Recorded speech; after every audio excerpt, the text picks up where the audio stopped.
Falmouth Community Television's coverage of town meeting is sponsored by the following corporate underwriters.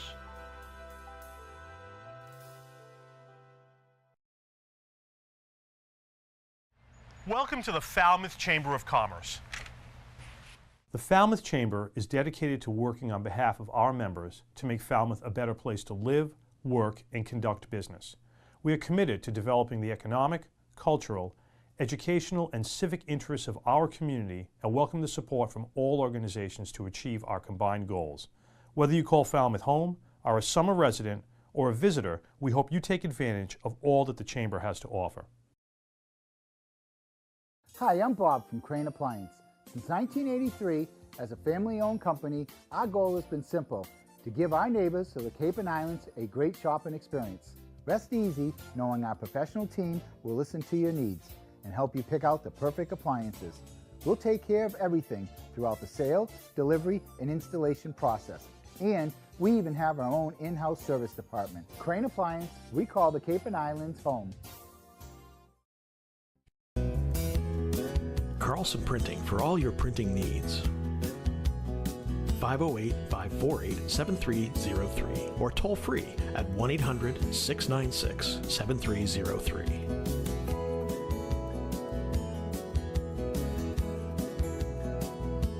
Our email address is carlsonprinting@aol.com. Carlson Printing for all your printing needs.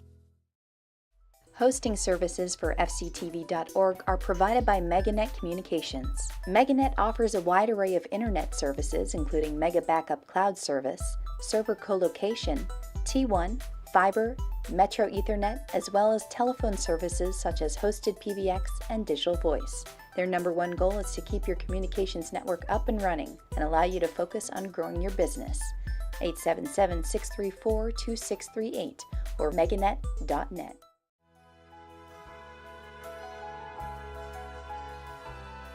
Additional funding and support provided by the following corporate sponsors.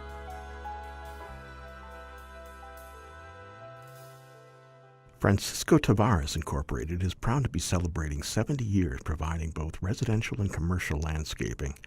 From landscape construction, maintenance to site work for over 70 years, our professional crews deliver a full range of landscaping, masonry, and yard enhancing programs. 508-548-0911. Main Street Gallery and Real Estate, a family-run art gallery and real estate agency located on Main Street in Falmouth, focusing on local and regional fine art. Main Street Gallery and Real Estate, 774-763-5441.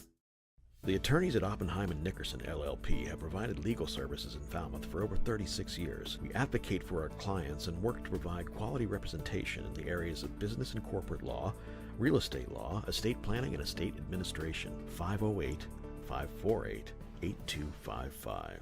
Hamilton Tree and Landscaping has been proudly serving Falmouth and the Upper Cape since 1978.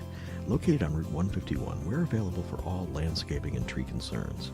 Appreciating your property is our motto as we continue to keep your tree and landscaping needs our top priority. A&A Paving, we believe in providing customers with quality products supported by excellent service. We provide commercial and residential seal coating, asphalt paving, and repair services for Cape Cod and southeastern Mass. A&A Paving, 508-540-4944. Calfee Insurance, offering insurance policies for your car, home, business, life, and disability. Calfee cares about all your insurance needs. 508-540-2601 and online at calfeeinsurance.com.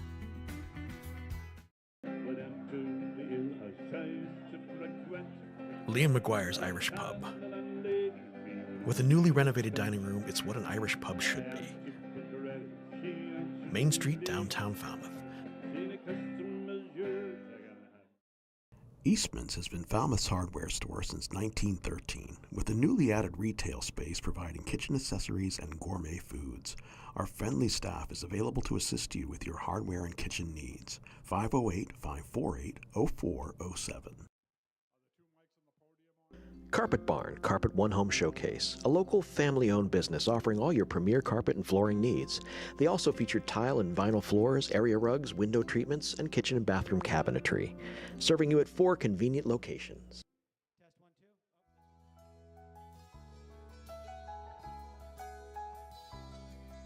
FCTV is also supported by the following businesses and organizations.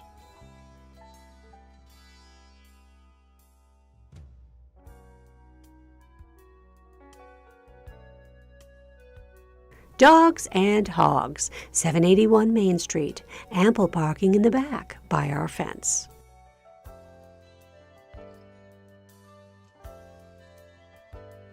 Lisa Peterson Asendorf, William Ravis Real Estate Mortgage Insurance, 508-566-6259.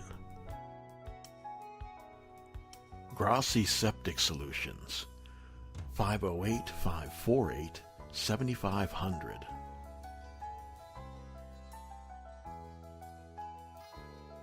Turning Point Dance Studio, 508-444-0278.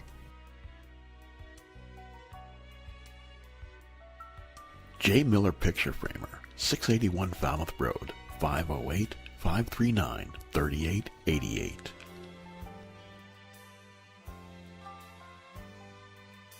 The Annie Hart Cool Team, Sotheby's International Realty, 508-868-0664.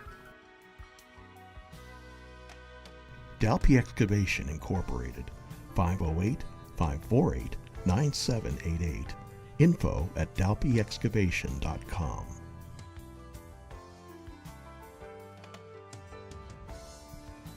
Village Lamp and Repair Shop, 508-274-2057.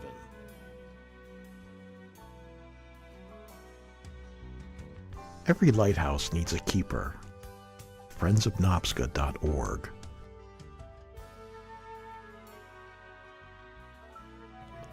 People for Cats, 44 Beagle Lane, T-Ticket, Mass. 508-540-5654. info@peopleforcats.org. Martha's Vineyard Bank, 84 Main Street and 397 Palmer Avenue, Falmouth, 2 Water Street, Woods Hole, 508-627-4266. The Falmouth EDIC, falmouthedic.org, 508-548-7440. Partners Technology, Voice and Data Solutions, 781-930-5000.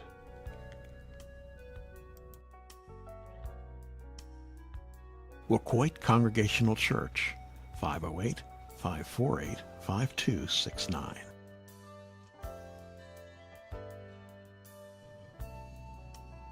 Soares Flower Garden Nursery, 508-548-5288.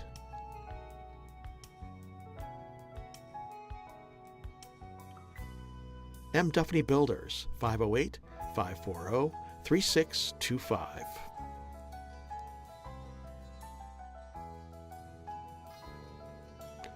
Danny's Barber Shop, 508-548-6013.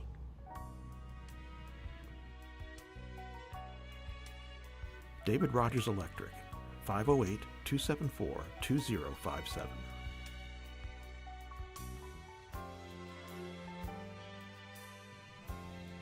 Murray and McDonald Insurance, 1-800-800-8990.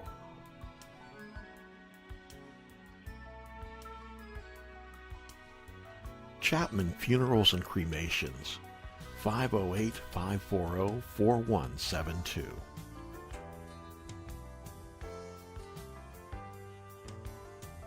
Hanush Jewelers in downtown Falmouth, 508-548-9107.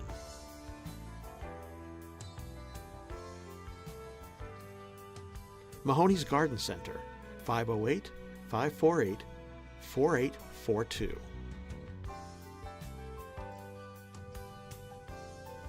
The Cape Cod 5, 508-457-5252.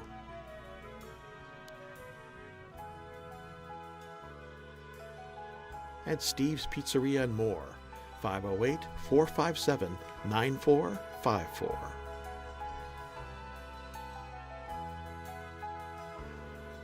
Additional support provided by Roach Brothers, Windfall, Shaw's Supermarket, Stop and Shop.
Just a reminder, only town meeting members should be on the floor of the auditorium.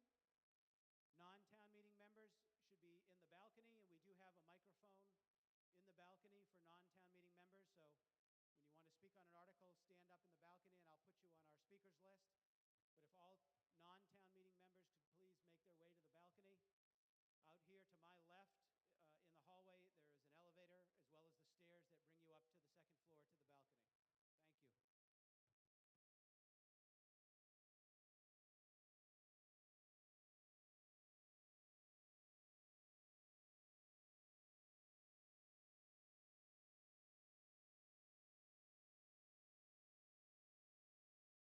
Thank you.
before town meeting, and we ran a couple of tests for a quorum and for a yes and no vote. It appears our electronic voting devices are in working order today, so we will be using those to establish the quorum in a moment.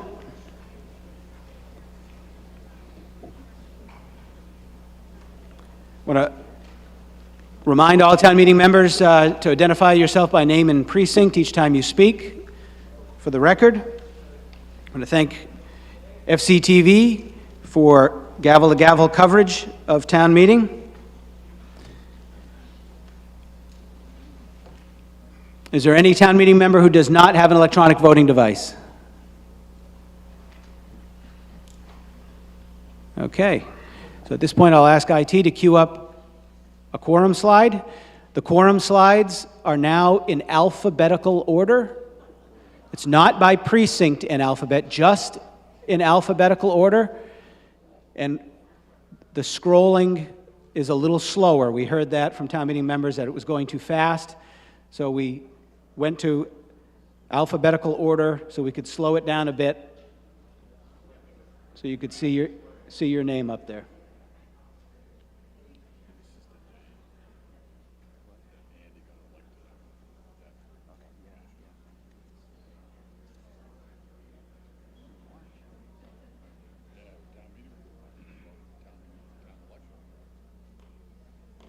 Okay, all town meeting members present, please press 1A for the establishment of the quorum.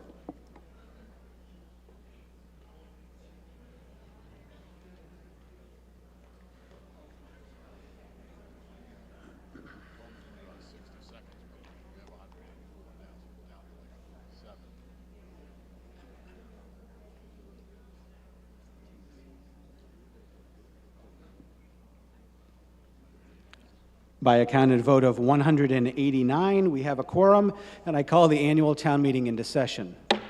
All present, please rise for the presentation of the colors by Girl Scout Junior Troop 82164.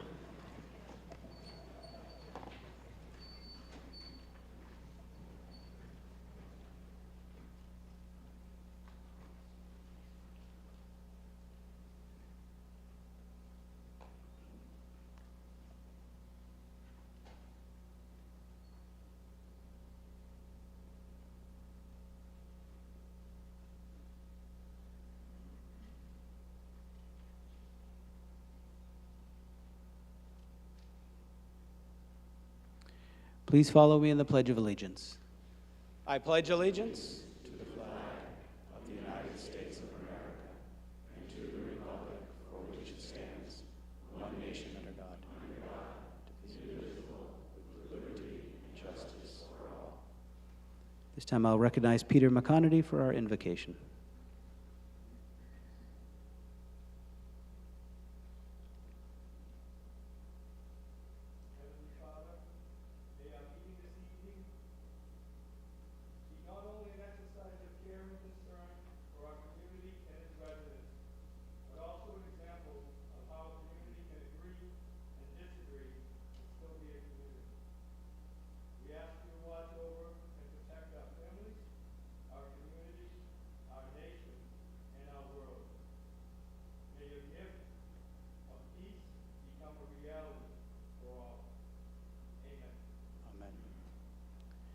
This time, please remain standing for a moment of silence for members we may have lost since our last gathering.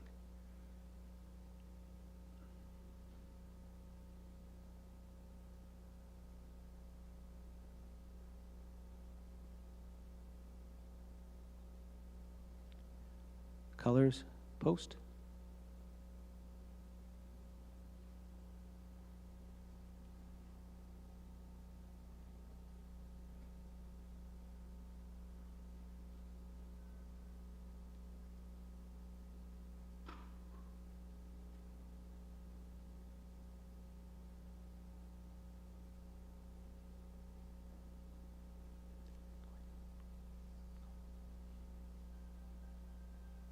Let's have a round of applause for Girl Scout Troop 82164.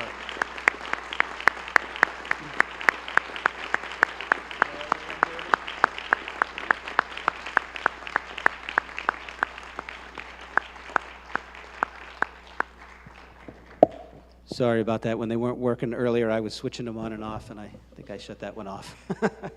Okay. As you know, we have a posted special town meeting. Members can sit. We have a posted special town meeting for 7:15. What we're going to do is begin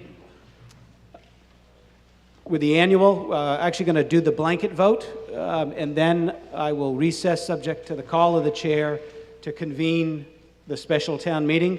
So we'll be a little late to convene, but we can't convene the special before the posted time. So at this time, we are going to go through and do preliminary procedures and the blanket vote, and then we will convene the special town meeting. So at this time, I'd like to start with the dispensing of the reading of the warrant. Madam Chair. Mr. Moderator, I move to dispense with the reading of the warrant except for the officer's return.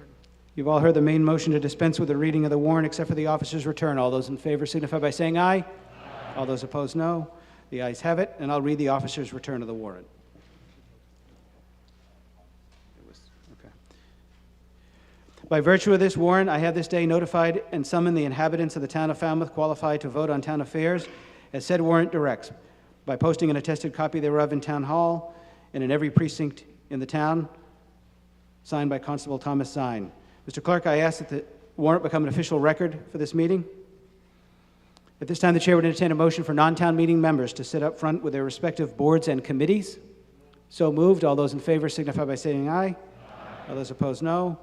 The ayes have it, unanimous. At this time, the chair would entertain a motion for employees who are not residents of the town, the right to speak on any issue before the meeting. So moved. All those in favor signify by saying aye. Aye. All those opposed, no. The ayes have it. This time I'll recognize the planning board for any notification of public hearings. There's no notification for public hearings from the planning board. And at this time we'll have an announcement. Ms. Lichtenstein.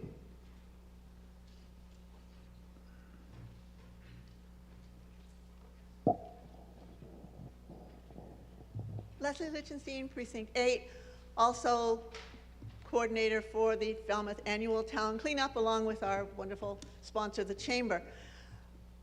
This year, it's going to be, appropriately, starting on Earth Day, April 22nd, and going through the end of the month. So you have 2 weekends and a whole week to do what I know you've all been dying to do, which is get out and pick up trash. Now, as town meeting members, we hope you'll set a good example and get out there. And if you have a group that I haven't harassed yet to join us, you'll suggest that maybe they do that. We're not looking for a lifelong commitment here. We have lots of wonderful people in town who actually do pick up trash all year long. But for the rest of us, that life gets in the way and prevents us from doing all the things we want, like picking up trash. The weather's beautiful. You don't need an organization or a schedule or a coordination or anything else. Just grab a bag, your dog, a kid, somebody's significant other, or a total stranger, and get out there and, I don't know if it's copyright infringement, but just do it, okay? Everybody will thank you for it. Mother Earth thanks you, I thank you, and all those pretty little daffodils coming up along the roadside will thank you, because they hate sharing the limelight with all that nasty litter. Please, let's clean up the town. Okay, thank you, Ms. Lichtenstein. With us this evening in the balcony is our new Barnstable County Sheriff and Falmouth resident, Donna Buckley. Welcome, Sheriff Buckley.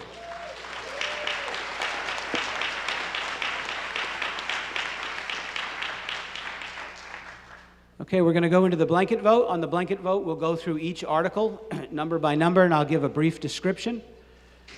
If you'd like to hold the article, just stand up and yell hold. After going through the entire warrant with a brief description the first time, I'll go through a second time just by number. And then we will take a motion to approve all articles not held as recommended as the official action of our town meeting. Article 1, to choose officers, is a hold. Article 2, to hear reports, is a hold. Article 3, to fix salaries of elected officials. Article 4 is a hold. This is the omnibus budget. Article 5, to vote to establish a stabilization fund for fire department wages and expenses. Hold. Hold. Article 6, to raise and appropriate $950,000 to pay for wages, benefits, and expenses associated with hiring up to 14 additional firefighters, contingent upon voter approval of a Proposition 2.5 override. Hold. Hold. Article 7, to raise and appropriate $1,032,079 to the Capital Improvement Stabilization Fund. Article 8, to raise and appropriate $500,000 to the Other Post-Employment Benefits Trust Fund.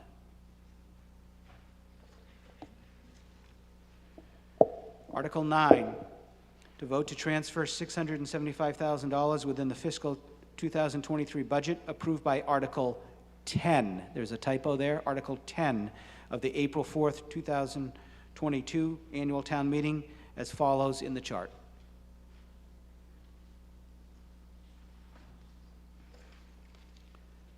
Article 10, to vote to transfer $369,000 from certified free cash to supplement the following line items of the fiscal 2023 budget approved by Article 10. Again, there's a typo, Article 10 of the April 4th, 2022 annual town meeting as listed in the chart.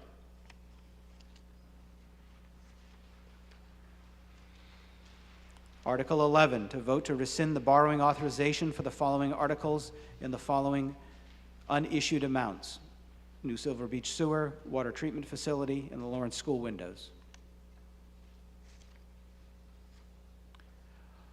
Article 12, to vote to authorize the continued use of the revolving funds.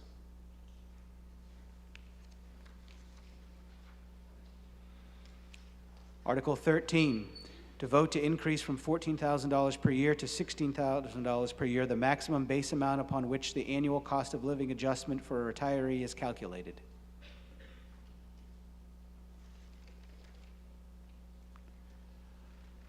Article 14, vote to rescind the acceptance of Section 48 of Chapter 31 of the General Laws, the Civil Service for Fire and Police Forces.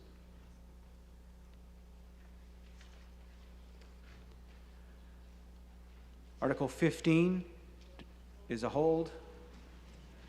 Article 16, to vote to adopt the following as a general bylaw into the Chapter 150 of the Code of Falmouth, seasonal restrictions on the use of gas-powered leaf blowers.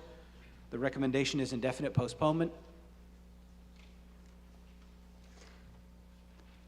Article 17, to vote to amend Chapter 1 of Article 1, Section 1(2)(c) of the Code of Falmouth regarding non-criminal disposition. The recommendation is indefinite postponement.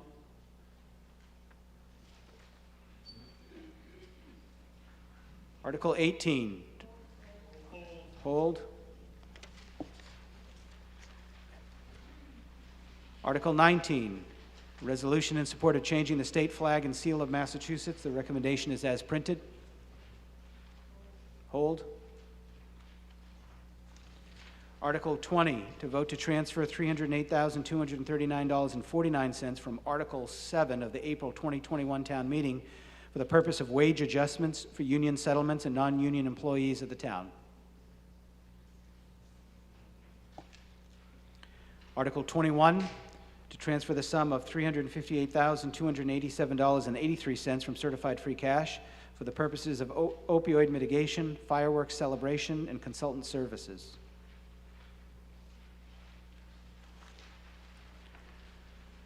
Article 22, to vote to transfer from the following articles for the following purposes: generators, $100,000, MP towel replacement, $150,000, to the Lawrence School elevator repair, $160,000, and the Morse Pond School fire alarm replacement, $90,000. Hold. Article 23, to appropriate the sum of $240,000 from certified free cash to fund the design, permitting, and construction for Phase 1 of the roof replacement projects for the East Falmouth Elementary, North Falmouth Elementary, and Morse Pond schools. Hold. Article 24, to a vote to appropriate, where are we at here? $9,500,000, $900,000 appropriated from unspent balances remaining in the following capital appropriations as listed in the chart. Hold. Article 25, the sum of $4,500,000 appropriated to the engineering, design, and permitting of the collection transmission system expanded treatment wastewater discharge area for Phase 1 of the T-Ticket Acapesket service area and to authorize borrowing. Hold. Article 26, $128,000 for the purpose of financing the costs of dedicated engineering and inspection for the lead service line inventory and to authorize borrowing.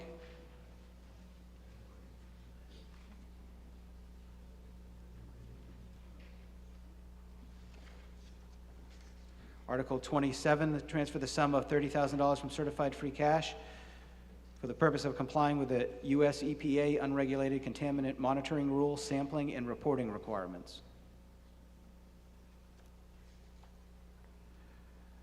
Article 28, to transfer the sum of $300,000 from certified free cash for the purpose of evaluating locations for treatment of the raw water from the Ashumet well and the Fresh Pond well. Hold. Article 29 is a hold. Article 30, to vote to amend the Code of Falmouth for applicant submission to fingerprinting for managers of alcoholic beverage licenses.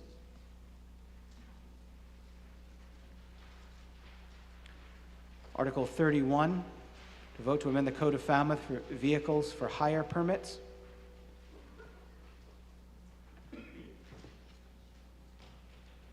Article 32 is a hold for a new main motion. Article 33, vote to delete stable regulations effective January 1st, 2024. It's a hold. Article 34, to vote to accept the provisions of General Law, Chapter 41, Section 110A, to authorize the town clerk's office to remain closed on all Saturdays and to treat Saturdays as a legal holiday for purposes of calculating the time frame for filing matters in the office.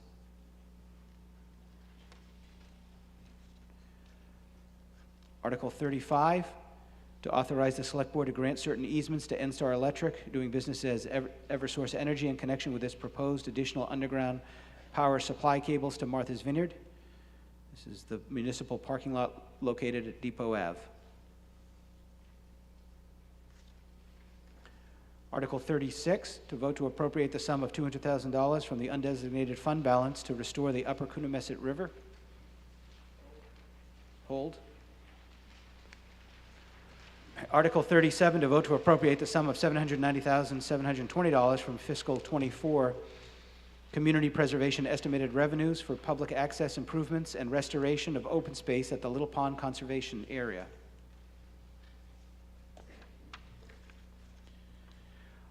Article 38, to vote to appropriate the sum of $577,000. Hold. Article 39, to appropriate the sum of $21,725 from the undesignated fund balance to conduct a ground penetrating radar survey of the old burial ground. Article 40, to appropriate the sum of $73,505 from fiscal 24 community preservation estimated revenues to fund work necessary for the Falmouth Historical Society to rehabilitate the historic Dr. Francis Wicks House and historical artwork. Article 41, to appropriate the sum of $1,108,000, of which $108,000 is from the undesignated fund balance and $1 million is from the fiscal 24 community preservation estimated revenues to rehabilitate exterior features and conduct water abatement improvements at Highfield Hall. Article 42, to appropriate or transfer the sum of $2,500,000 from the undesignated fund balance to the Falmouth Affordable Housing Fund.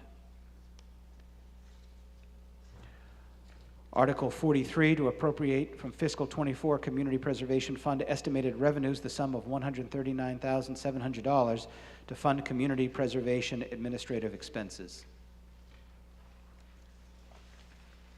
Okay, I'll run through one more time by article number.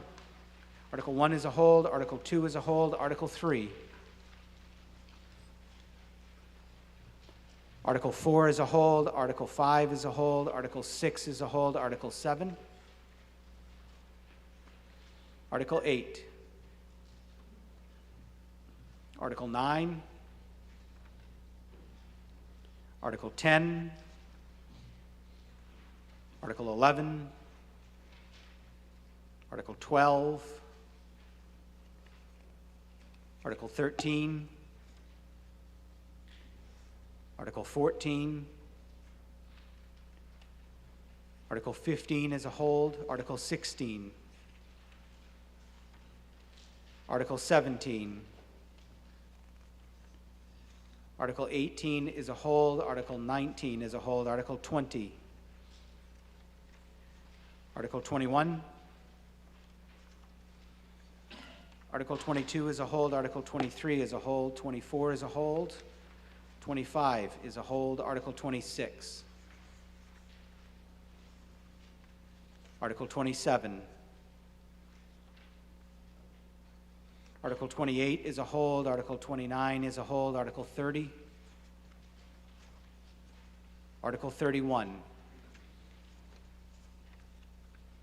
Article 32 is a hold. Article 33. Article 34. Oh.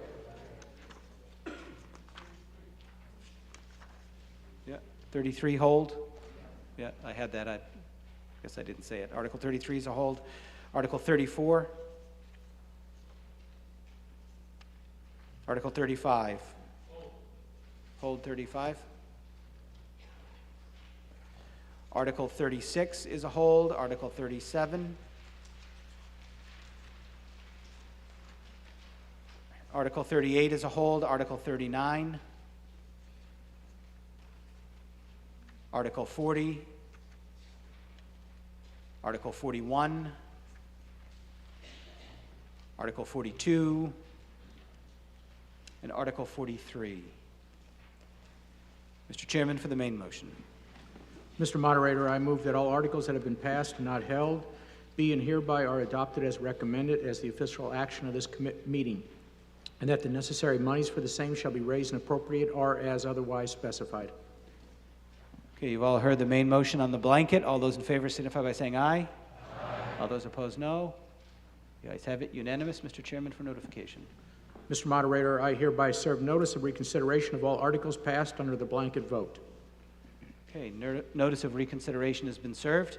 At this time, by call of the chair, I will recess the annual town meeting so that we can do our special town meeting, and then we will reconvene subject to the call of the chair at the end of the special town meeting. So the annual town meeting is in recess.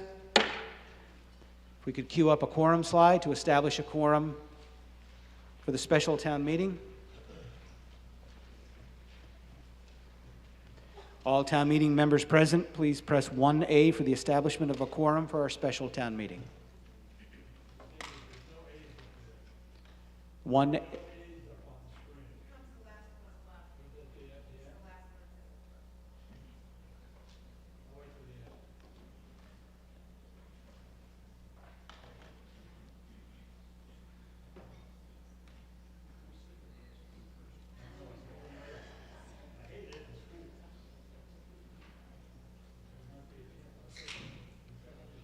I had the exact opposite problem, Bob.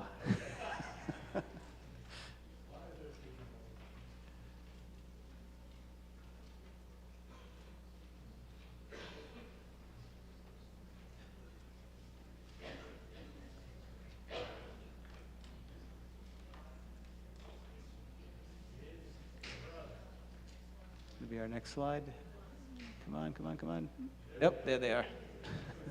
Just made it in time. By a counted vote of 206, we have a quorum, and the special town meeting is in session. At this time, I'll ask for dispense of the reading of the special town meeting warrant. Madam Chair. Mr. Moderator, I move to dispense with the reading of the warrant, except for the officer's return. You've all heard the main motion, dispense with the reading of the special town meeting warrant. All those in favor signify by saying aye. Aye. All those opposed, no. The ayes have it, unanimous. This time I'll read the officer's return of the warrant. By virtue of this warrant, I have this day notified and summoned the inhabitants of the town of Falmouth qualified to vote on town affairs, as said warrant directs, by posting an attested copy thereof in Town Hall and in every precinct of the town, signed our Constable Thomas Zine. Mr. Clerk, I ask the warrant become an official part of the record. Okay, Article 1 of the special town meeting. Madam Chair, for the main motion. Mr. Moderator, I recommend that the town vote Article 1 as printed. Okay, Article 1 as printed. This is to amend the town classification plan for the 3 positions, deleting the Diversity, Equity, and Inclusion Coordinator at grade 8, and adding a Diversity, Equity, and Inclusion Officer at grade 9, adding a Sustainability Coordinator, and adding an Assistant Superintendent of Parks, Forestry, and School Grounds. Mr. Lowell?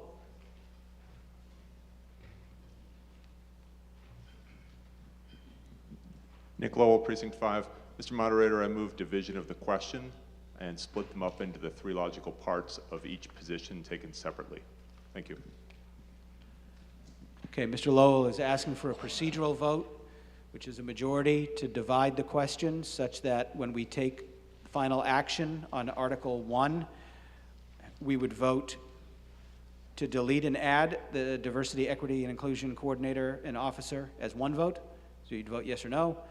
A second vote would be to just add the Sustainability Coordinator, yes or no. And a third vote would be to add the Assistant Superintendent of Parks, Forestry, and School Grounds, a yes or no vote. So the first question is the procedural question, whether or not town meeting wishes to divide the question into those 3 subdivisions. All those in favor of dividing the question signify by saying aye. Aye. All those opposed, no. It's the opinion of the chairs that the ayes have it by a majority, and we will divide the question when we get to the main vote. Do we have any? We'll just take a vote.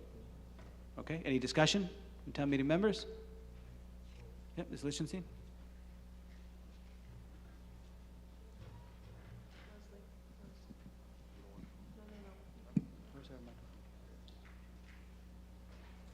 I'd like to thank Mr. Lowell for saying that.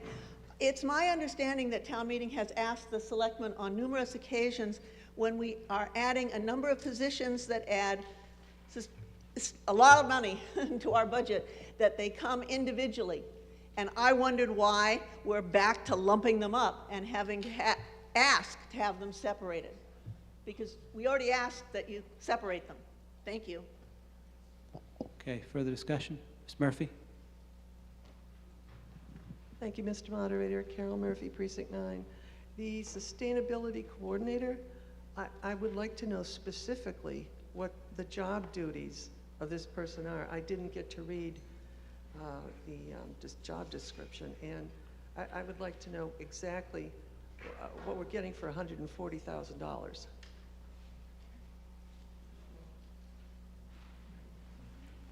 Mr. Johnson, sir. Peter Johnson, Staub, Acting Town Manager. So the salary is, I believe, $100,412 has been allocated in the budget, just for clarification. I can certainly summarize the responsibilities of the position, which are detailed in the job description posted online. The Sustainability Coordinator position is primarily, though not exclusively, focused on energy conservation and promotion of municipal renewable energy projects.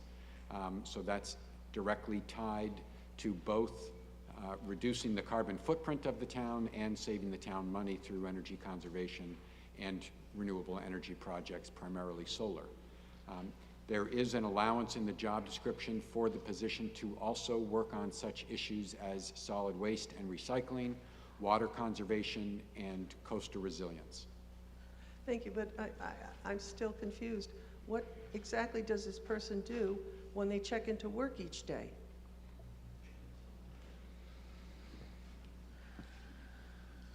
Mr. Moderator, so this person will be spearheading energy conservation and renewable energy projects. They are complicated. They take a lot of time. There may be grant writing involved. There's interfacing with the Cape Light Compact. There is a Green Communities Act that the town is a member of that provides for grant opportunities. And this person will not only be applying for grants, but there's also extensive grant administration work associated with the receipt and implementation of those grants. There's a project management aspect of this. So if for example, a renewable energy project is approved, there is procurement that needs to be done and a lot of work associated with that, including collaborating with other departments and potentially other entities such as it could be the Cape Light Compact, it could be CVEC, the Cape Vineyard Electric Cooperative. So those are sort of among the core activities of the position. There's also monitoring the town's energy usage so that we can track our progress on how much energy we're consuming and how much we're conserving through energy conservation and how much energy we're generating through renewable energy. So that's the type of work the position will be doing. Thank you, Peter. That clears that up. And again, what kind of benefits on top of that $100,000? What is that rate of benefits for this position?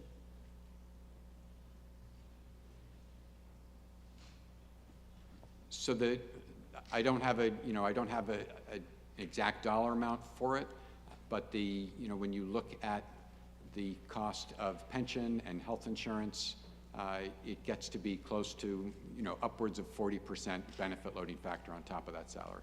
Thank you. That's why I stated the $140,000. Thank you very much. Mr. Neto, Ms. Carrier.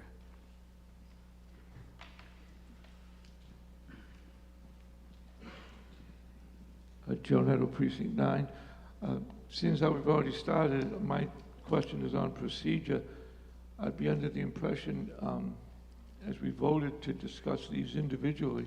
Not to discuss them, but to divide the question. So the vote will be separately, but we're going to discuss all of the article.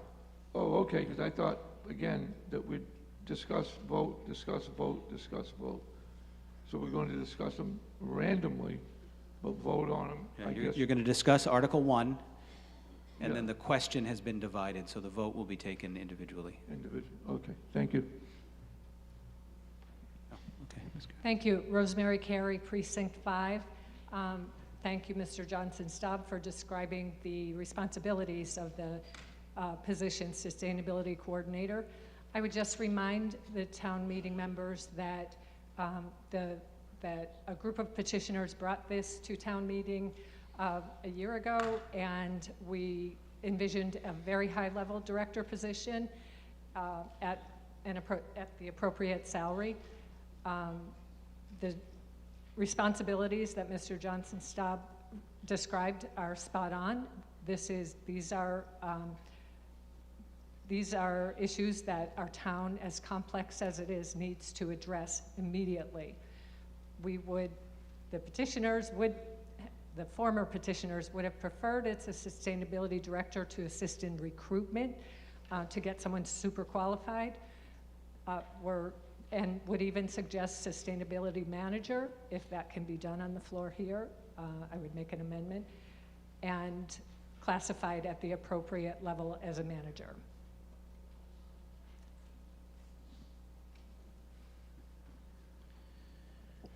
So I'm going to say that would be beyond the scope, because these scope of work and the job descriptions that were developed to give us the vote on these classification plans are done in the administrative branch.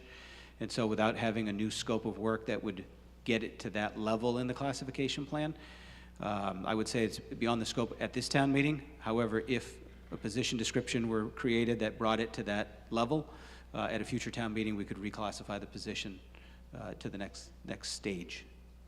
Because we're not writing job descriptions here, but we're looking to put in the classification plan where the current job description would fall. Could I add one point that I meant to say? When the petitioners, I'll be quick, when the petitioners researched this position, we spoke to many sustainability managers, directors, and coordinators, and the overarching theme was that the salary was easily gained back, sometimes 8x or even 12x the salary in terms of revenue or savings to the town. So if anyone's concerned that the sustainability coordinator position is not a good investment in the town, we would say otherwise. Thank you. Okay, any further discussion on Article 1? Okay, hearing none, the question will come on the first of 3 votes. The first is to delete the current Diversity, Equity, and Inclusion Coordinator and add the Diversity, Equity, and Inclusion Officer. All those in favor signify by saying aye. Aye. All those opposed, no. And the chair says that the ayes have it by a majority. The second question comes on adding a Sustainability Coordinator. All those in favor signify by saying aye. Aye. All those opposed, no. And the chair says that the ayes have it by a majority. And the third is to add an Assistant Superintendent of Parks, Forestry, and School Grounds. All those in favor signify by saying aye. Aye. All those opposed, no. The ayes have it unanimous. Okay, we are done with a special town meeting. By call of the chair, I dissolve the special town meeting and call the annual town meeting back into session. And we are on Article 1.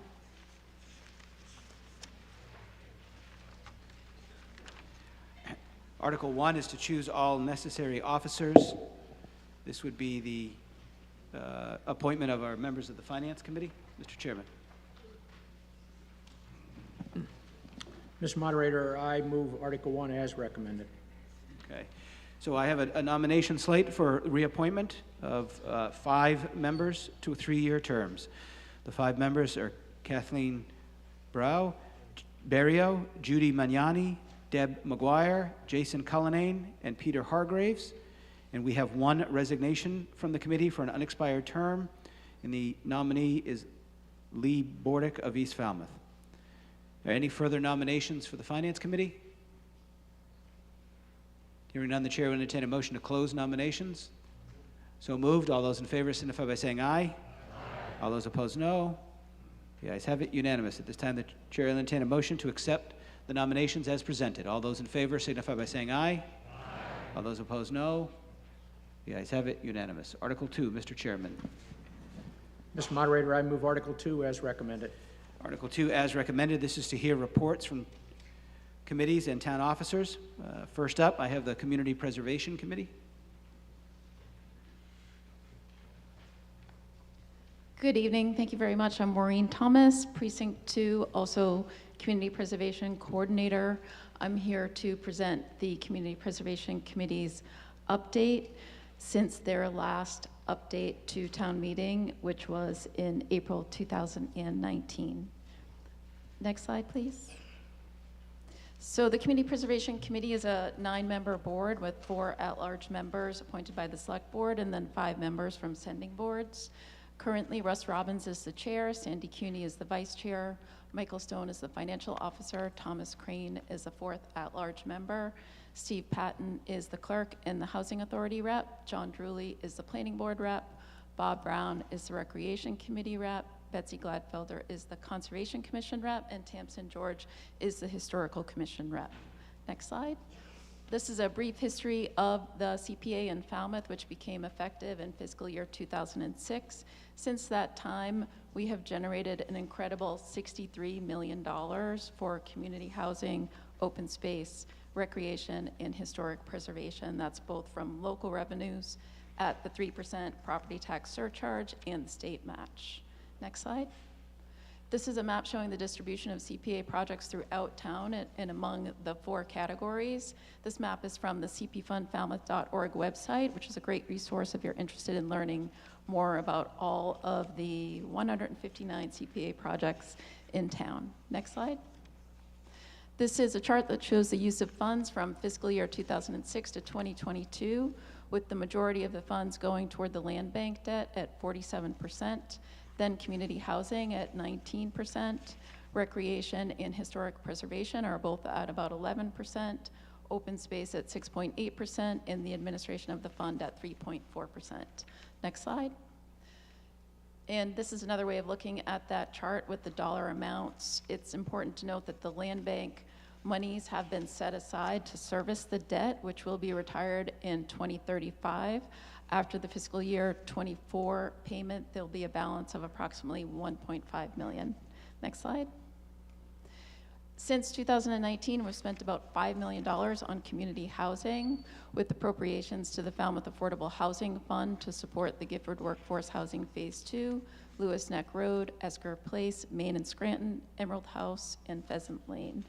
Next slide, thank you.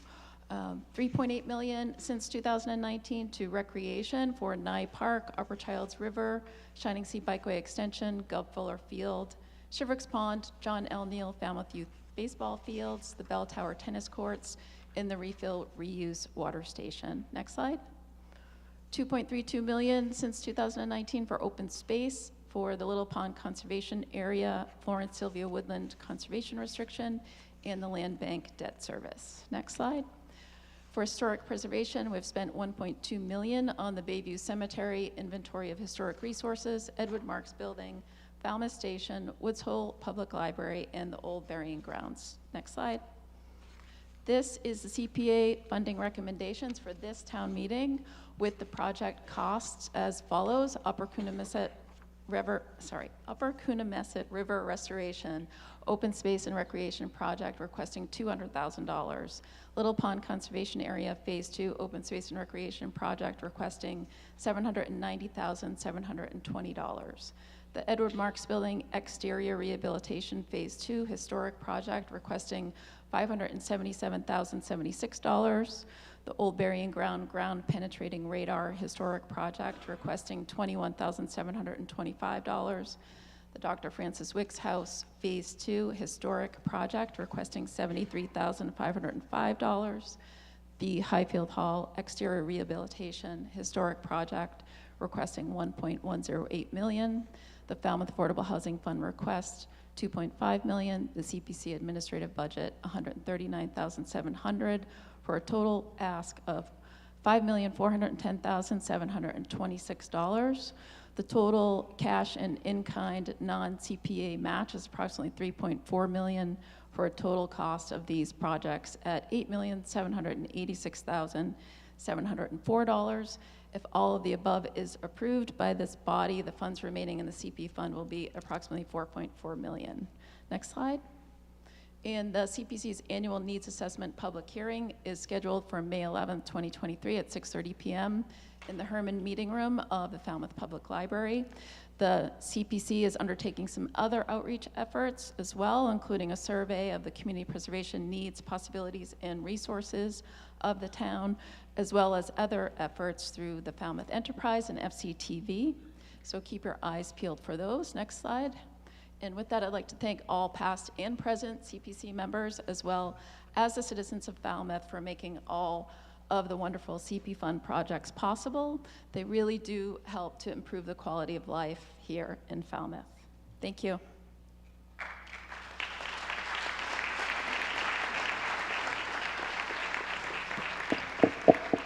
Okay, Solid Waste Advisory Committee.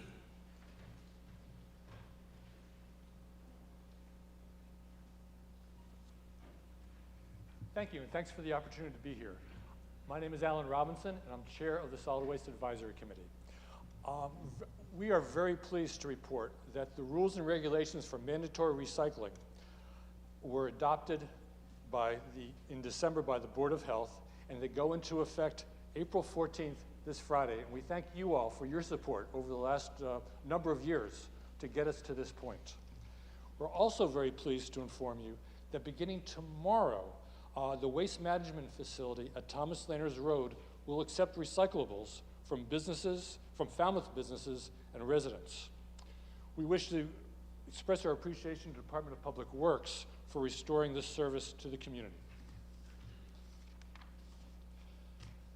Our primary effort, as we presented to the Select Board back in December, our primary effort for this year is to work with the Department of Public Works and work really with the entire community to build the foundation to review the volume and tonnage of our trash, particularly the food waste, which represents about 30% of the mass of material that we're sending to the landfill.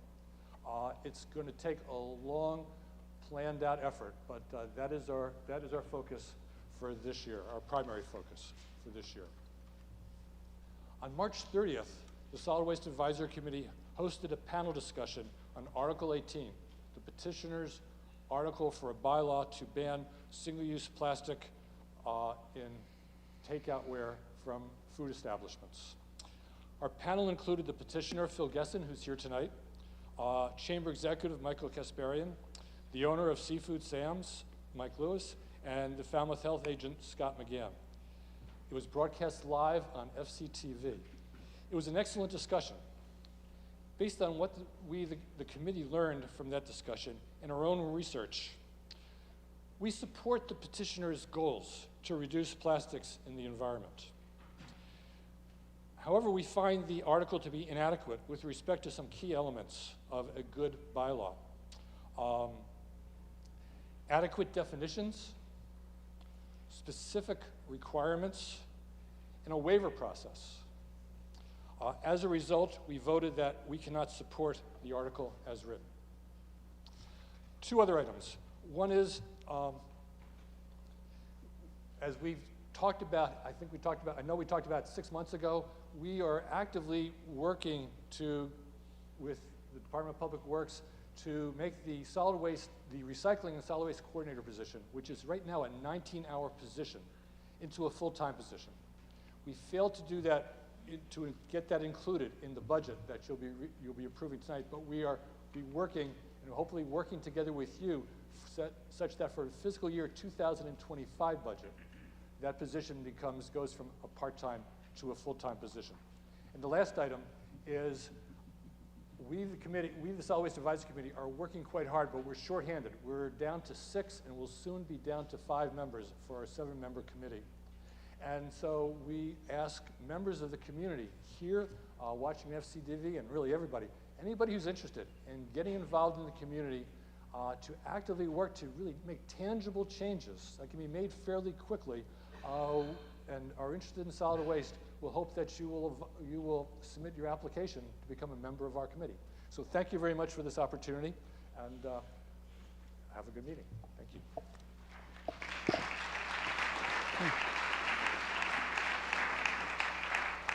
Any other committees to make reports? Here, another question will come on the motion to accept the reports. All those in favor signify by saying aye. Aye. All those opposed, no.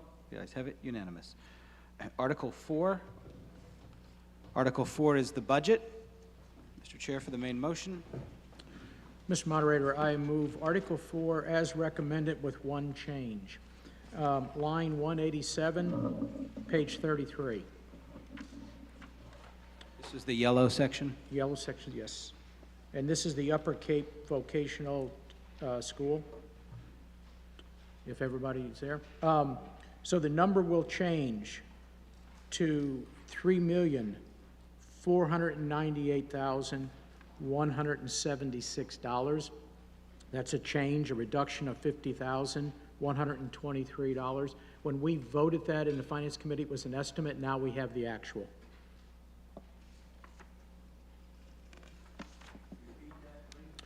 $3,498,176.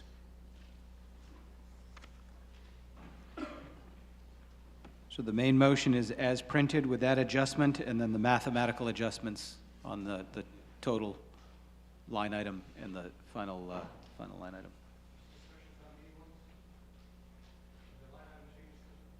item. Not on motion as a main motion. So the main motion is as printed with that one change.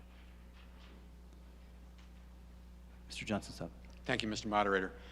Good evening, and thank you for the opportunity to present this fiscal 2024 budget. Before I delve into the details, I want to acknowledge that this budget represents a collective effort that began with the Select Board strategic planning sessions, providing policy direction for this budget. The department heads are, of course, an integral part of this process in developing the budget requests, and I want to thank the finance staff for their assistance with the analysis and production of the budget. So tonight I want to briefly review the guiding principles that we use to develop this budget. I will review the revenue estimates, overview some highlights on the expenditures, and then offer some concluding remarks. So when I put this budget together and I look at the difficult decisions that we face in balancing any budget, I'm guided by a couple of principles. The first is to ensure long-term fiscal stability, and I'll say a bit more about what we mean by that. The second is to maintain basic services first, and then we look at addressing select board policy priorities to the extent that they can be funded within a structurally sound, balanced budget. And then finally, with the budget document submitted in this presentation tonight, we seek to promote transparency by highlighting the budget changes. So what do we mean by long-term fiscal stability, or another term that we use for that is fiscal discipline? One of the first concepts is that we look to ensure that we have reliable recurring revenues to support recurring costs. So recurring costs are anything, for example, positions, wages, benefits, but also expenses that are relied upon for carrying out the town's business, such as fuel, utilities, etc. We want to make sure that our revenue estimates are sustainable, that they are substantially less than the prior year actual revenues. That's important for positioning the town to be able to absorb downturns in the economy or inflation that could create cost pressures. And it is also important to maintain budget flexibility so that we can continue to incrementally incorporate new priorities in future budget years. And then overall, with the budget, we want to make sure that we have some buffer in the budgeted expenditures, so that if there are some budgets that go over because for unforeseen reasons, that we have other budgets that will be under, so that in total we're not overspending the budget. And then lastly, the town has adopted a number of fiscal policies, and we want to make sure that we abide by those fiscal policies, and specifically that we are attending to our reserves that are established in those policies. So the revenue components are familiar to most of you by this point. Fully 3/4 of the town's revenues come from property taxes. The next largest category is local receipts, and those are comprised of a number of fee-based receipts as well as excise taxes. And then we have state revenues and available funds. So when we are putting the budget together, as we put our revenue estimates together, one of the key estimates that we look at is within property 2.5, the new growth figure. So you're probably aware we have a very reliable 2.5% increase on the property tax levy. And then in addition, under the Prop 2.5 law, we are allowed to raise the taxable value of new construction. And we have to estimate that because we don't know what that actual amount is going to be for the following fiscal year. This chart shows what the actual new growth was from that new construction in prior years. And then on the far right, it shows the estimate that we are using for fiscal '24, which is $800,000. That's the same amount estimated last year, slightly more than what was estimated the prior years. And I will note that we do anticipate the new growth based on partial data so far will be less than it was in FY23. Looking at the local receipts estimates, the total amount that we are relying on for this budget is $24.7 million. The graph on the slide shows how that estimated $24.7 million in the gold line, I guess it is, compares to the actual local receipts collected in prior years. You'll see that it is significantly less.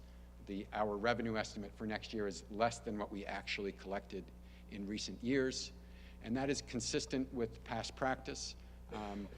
We're fortunate that we are able to estimate an increase of $2.4 million over last year's estimated receipts. That's a 10.8% increase. And that's a big reason that we are able to accomplish some of the things that we are able to do within this budget. That estimate, the total amount of local receipts estimated, represents 80% of the most recent prior year actual. That percentage is just a tick higher than what the percentage was used last year, 79%. and it's the highest percentage since FY20. The final two categories of revenues are much smaller, as I indicated. We are estimating that state revenues will be level funded. So far, the governor's proposal is pretty much in line with that. On the available funds side, we are estimating in total $80,000 less than was estimated last year. And I do want to point out that we will seek it to amend some of these available fund line items listed on page 36 of your warrant book. That will be an amendment coming from the Select Board. And we'll detail those and have a slide for those later.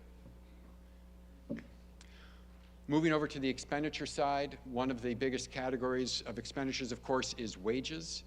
In the budget that appears in Article 4, that budget includes the 2% cost of living for most unions.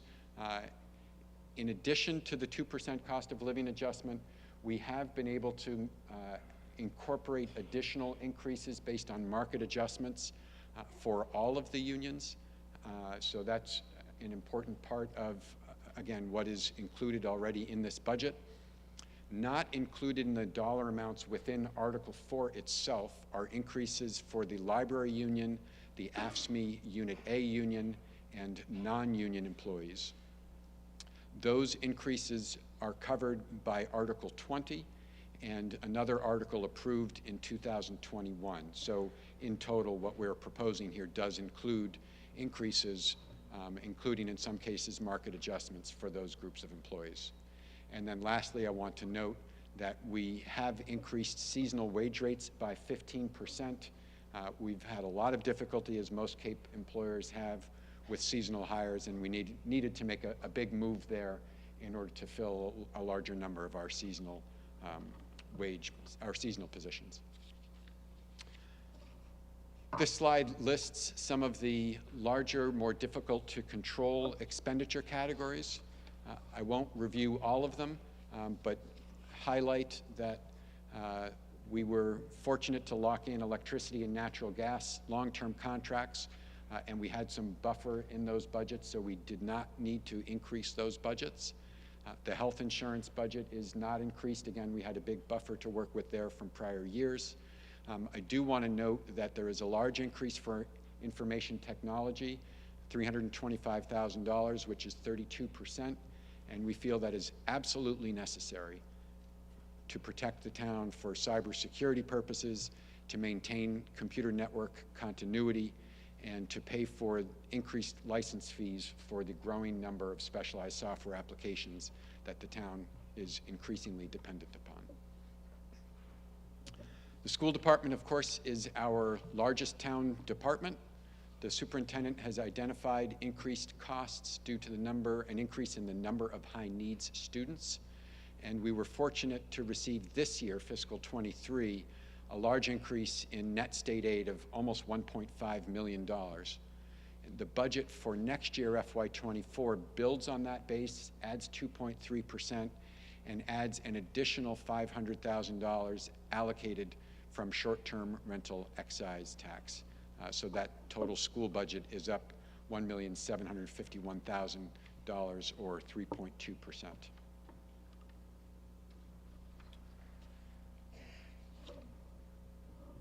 This slide addresses some of the funding reserves. As I mentioned, that is an important part of maintaining fiscal stability.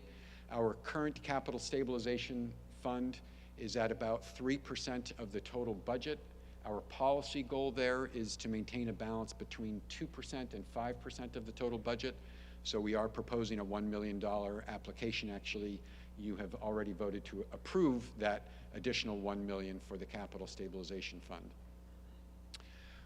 With respect to the general stabilization fund, we have a balance of $7 million. The policy goal there is a combined balance of the general stabilization plus undesignated fund within a range of 5 to 15% of total budget. Our current balance is 14.8%, so we did not need to appropriate any additional funds into the general stabilization fund. With respect to other post-employment benefits or retiree health insurance, Our goal is simply to approve $500,000 every year and to fund it from recurring revenues in light of the very large liability that the town has in excess of $100 million. That is our policy goal for now until we are able to catch up with our liability on the retiree, with the pension unfunded liability. Moving now to strategic. We're at the 10-minute. So how much? We'll just take a vote for additional time. 5 minutes, please. Okay. An additional 5 minutes for the budget presentation. All those in favor signify by saying aye. All those opposed, no. The ayes have it. Mr. Johnson-Staub. Thank you. So strategic planning priorities included within this budget. The first item is affordable housing, and the town has, this is a priority identified by the Select Board, and this budget proposes $925,000 from the rooms excise tax to be appropriated to the Falmouth Affordable Housing Fund. And I should note that action will actually take place at the November town meeting appropriation, but it is part of the financing package that went into this proposal for this budget. There is an additional $50,000 within the Article 4 budget for the Human Services Department to address homelessness prevention.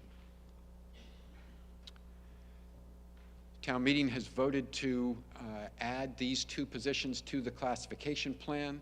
The Select Board will be making a motion to amend the budget to add the salaries for the Sustainability Coordinator and the Assistant Park Superintendent back into the budget. The Diversity, Equity, and Inclusion Officer position is included in the budget as a full-time salary, upgraded to a higher pay grade consistent with the pay grade that town meeting just approved. Another strategic planning priority identified by the Select Board was to increase the hours of the East Falmouth Library, to add Saturday hours, and to provide annual funding for a lease and a service for vehicle and body cameras for the police department to promote transparency and accountability. In conclusion, we are in a fortunate position to be able to maintain services and move forward with several Select Board priorities while maintaining sound fiscal discipline. And that strong financial position is thanks to long-standing practices established by the Select Board, supported by the Finance Committee and Town Meeting, and we thank you for that support. And last, I just want to note that it is our belief that we do not have room within the budget to fund 14 fire department positions and still maintain strong fiscal position and future budget flexibility without a tax increase. Thank you. We welcome your questions. Thank you, Mr. Johnson-Staub.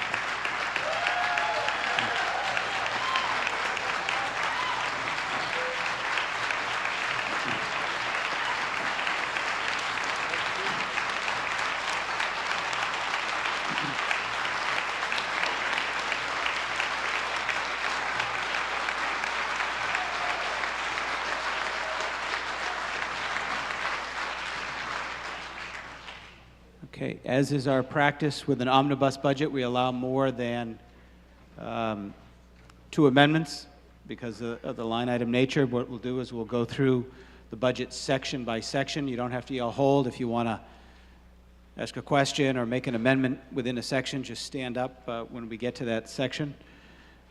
And then once we go through and get all of the sections done, we'll take the final vote.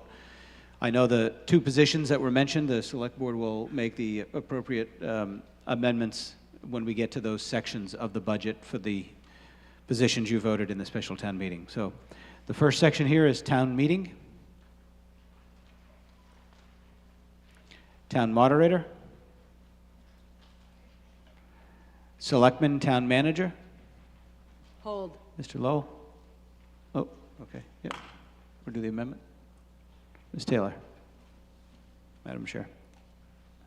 Mr. Moderator, I move line item number 9. I move to amend that line 9 to $696,246 This brings the subtotal in line 17 to $808,676, and the explanation is that we seek to add the salary for the sustainability coordinator into the budget as originally proposed by the town manager.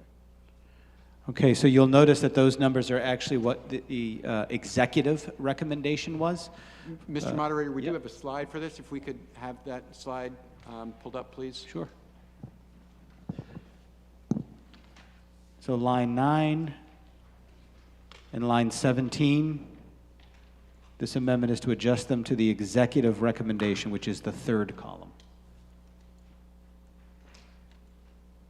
Any discussion on the amendment?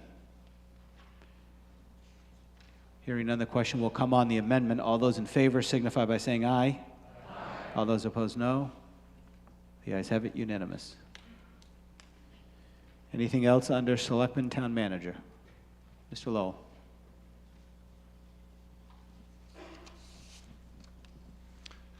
Nick Lowell, Precinct 5. 1 week ago today, the Select Board voted for a new town manager. The charter requires that the town manager have a supermajority of 4 out of 5 votes. The selected candidate was the first choice of only 2 out of 5 Select Board members. While the final vote, for 4-1, technically meets the requirements of the charter, for anyone who watched the meeting, the vote was not a strong endorsement. I'm not alone in feeling like something went off the rails with the process. I've spoken with over 25 town meeting members in the last 4 days. Many are concerned and want to, quote, do something. The reality is, for town meeting, there are not a lot of options. We do not have a direct role in selecting the town manager, and town meeting cannot force the select board to reconsider a vote. But town meeting does have the power of the purse, and we could, in theory, amend the town manager's budget. However, after much contemplation, I'm not going to request an amendment tonight. I concluded that that amendment would be too divisive. Furthermore, I want the next town manager to be successful, and an amendment would probably be seen as an attack on the town manager when that's not my intent. Rather, I implore the select board to hold off on signing the new contract until they get a chance to reconvene and revote the town manager position. Even if the vote remains exactly the same, I would feel better about the decision, and I'm sure many others would too. The town manager is the most important unelected position in town. I urge you to take your time and ensure that the next town manager has the overwhelming support of at least 4 board members, even if it means having to start the process again. Thank you very much. Any further discussion under Selectman and Town Manager? Okay. Okay, folks. Town meeting members, please take your seats. Any further discussion on the line items under Selectman and Town Manager? Finance Department. Mr. Neto.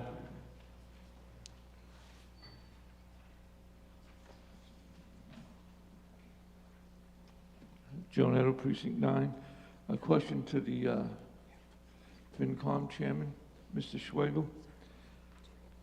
What's the purpose of the reserve fund that we have the $326,000? That seems like very little money to do anything with the figures that we've been talking about. Could you tell us the purpose of the reserve fund and what it's for? Sure. So the reserve fund is actually set by the select board at $325,000. It's up to them how to set it and how much money is in there. It serves the purpose to be able to provide funding for anything that is unforeseen or extraordinary. So we use this fund towards the end of the fiscal year or after the end of the fiscal year, before around in mid-July, to fund anything that, any appropriation that needs additional funding, something came up that was unforeseen or extraordinary. Does this fund have a legal cap to it? Could this fund be increased? It just seems that this amount of money is very It could small. certainly be increased if it was found to be necessary. We don't use this fund in its entirety in any one year that I'm aware of, going back and looking at least 5 years. I don't have at my fingertips how much we use, but there's always money left over. What happens with the money that's left over is considered a turn back, and it goes back to free cash. Thank you. Okay. Anything else under Finance Committee or Finance Department? Town Accountant? Assessing? Town Treasurer Collector? Town Council? Personnel Department? Commission on Disabilities? Information Technology? Mr. Rafferty?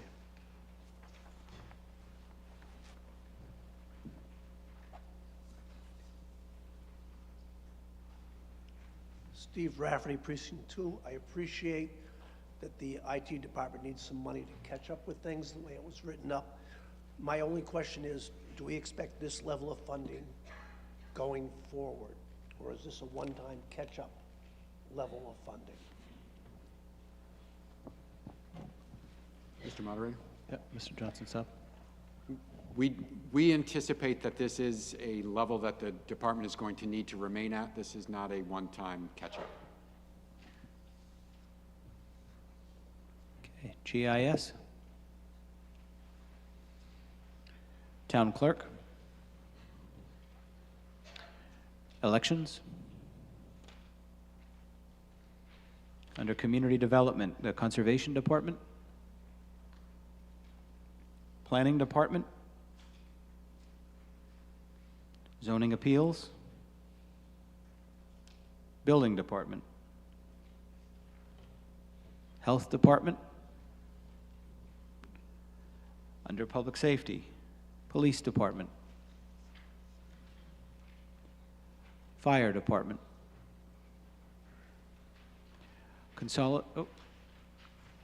Mancini?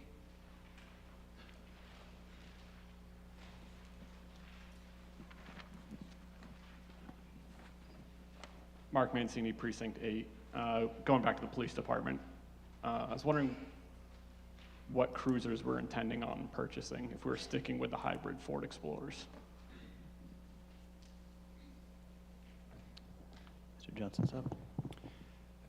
So we have had some difficulty with the hybrids in terms of reliability. That is an issue that is, and there are also delays in terms of being able to receive delivery of the hybrid vehicles. So that is an issue that is under investigation. We are reviewing it. It is likely something that I will be bringing, or the incoming town manager will be bringing back to the select board, as there is currently a policy that requires that we be purchasing hybrid vehicles wherever possible. Okay, I just want to say the Massachusetts State Police and almost every department is abandoning them because of their reliability issues. It would be nice to have more fuel-efficient vehicles, but I'd rather have vehicles that could actually show up to calls. Okay. Consolidated Communications Department?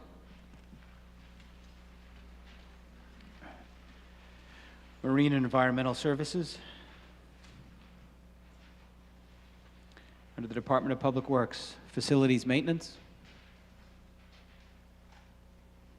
Administration and Engineering? Highway Division? Snow and Ice Control? Street Lighting? Vehicle Fuel? Bikeways Committee? Fleet Services? Waste management facility. Solid waste collection. DPW wastewater. DPW water. Renewable energy. DPW parks. Madam Hold. Chair. I move to amend line 175 to $1,118,027 in line with the executive recommendation. The Select Board seeks to add the salary of the Assistant Superintendent of Parks, Forestry, and School Grounds into the budget as originally proposed by the Town Manager. Okay, you've all heard the amendment. All those in favor signify by saying aye. All those opposed, no. The ayes have it, unanimous. Any further discussion on DPW parks? Education, school department? See a hand in the back left there? Can't tell who it is. Shadow there. To my left in the back? You could stand so the microphone carrier can see. Hi, Wendy Vogel, Precinct 4. School department was one of the bigger increases at 3.2 million, 6% increase. Are there new programs, more students, more computers? What accounts for such an increase? Thank you.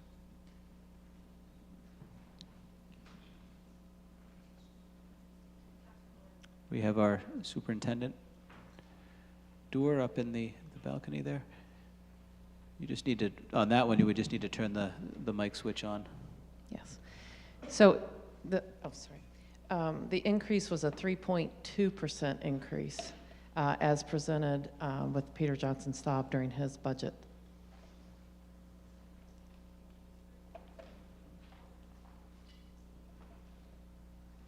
Ms. Vogel, did you have another question?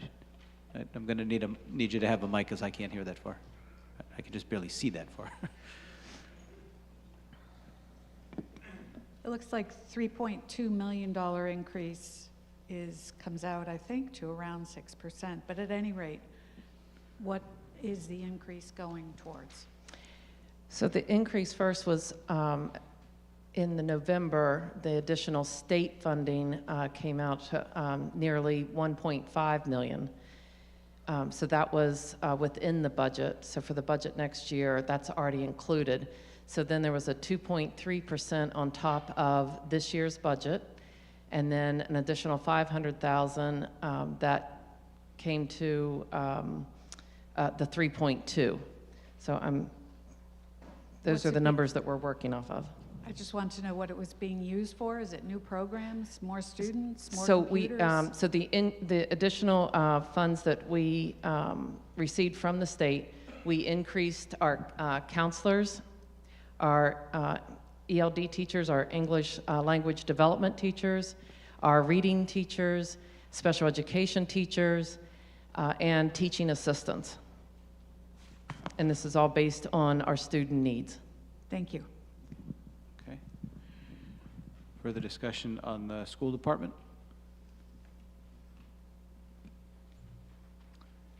Upper Cape Vocational School?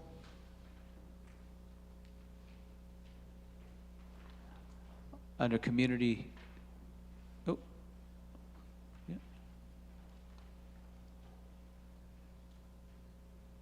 Yep, Mr. Forget.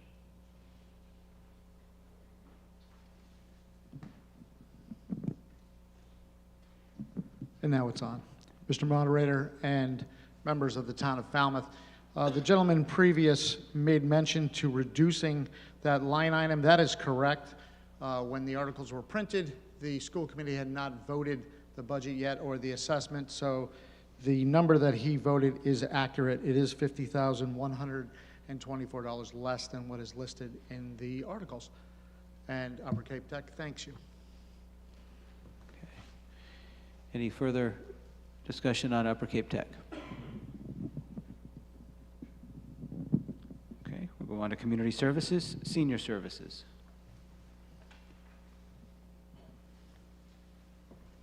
Veteran services. Human services.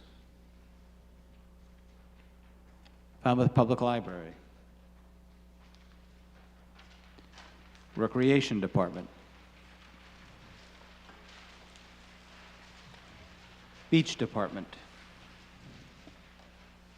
Townwide expenses, retirement. Unemployment. Health insurance. Life insurance. Medicare tax. Other employee benefits. Court judgments. Town insurance. Debt service, long-term excluded debt. Long-term unexcluded debt. Short-term debt.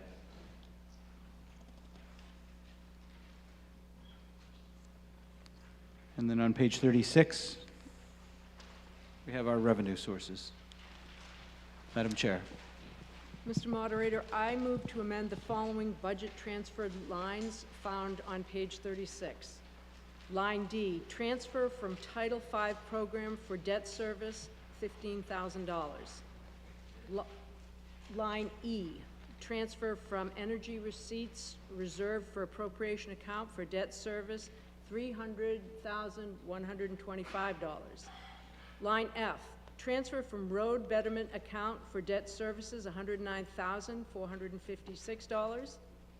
Line G, transfer from golf special revenue fund for debt service, $613,682. Line J, transfer from the waterways receipt reserved for appropriation fund for debt service, $117,913. Line K, transfer from receipts reserved sewer, $139,191.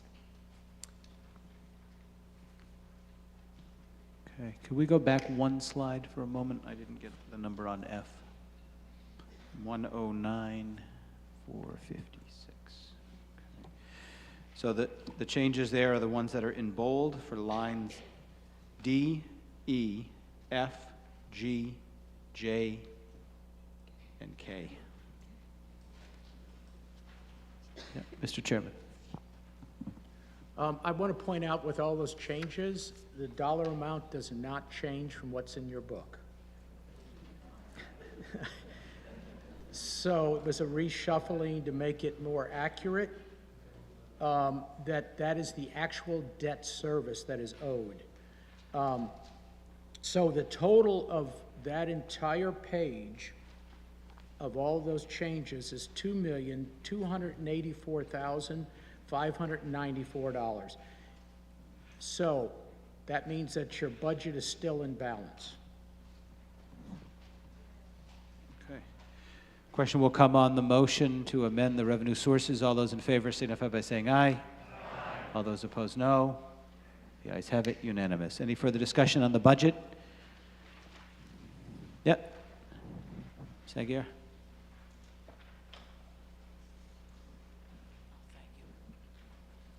Deborah Aguirre, Precinct 9. I apologize for not asking this earlier, but under a police department, salary and wages, it went down. Can someone tell me, is it because we have less policemen, or we lost them, retired, whatever? Can someone explain it? Thank you. Mr. Moderator, I'd be Mr. happy Johnson, to sir. respond to that question. So the police department budget is going up almost $600,000 from FY23 to FY24. There was a reduction. I believe the speaker is referring to the difference between the original request and the recommendation, and that reflects a reduction in the requested overtime. It is our anticipation that with the between the budget and the overtime, we have sufficient funds to meet all of our needs. The way that has been playing out recently is that some of the full-time positions have been vacant, so that the regular wages portion has been underspent and the overtime has been overspent. Okay, Mr. Goldstein.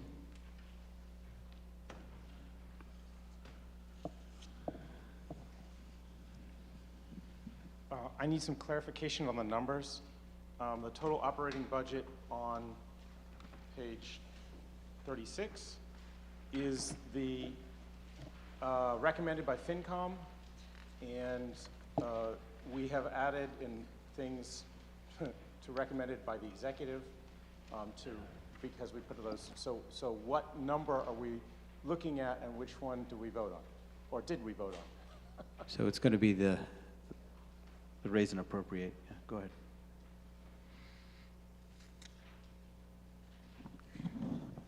Hello, Ed Santillo, Finance Director. How are you all doing?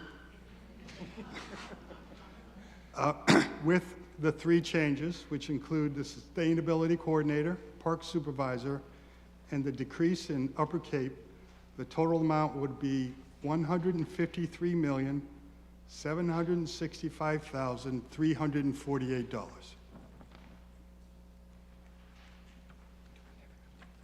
Thank you. Yeah, so for the non-transfers, the other revenue comes from raise and appropriate. Yep. Oh, I'm sorry. Gotcha. Yep. Hello, my name is Lynn Shad, Precinct 3. Just a question about the amount that is, the funds that are given for beach nourishment. Our beaches are in really bad condition, and $25,000 doesn't seem like it's very much.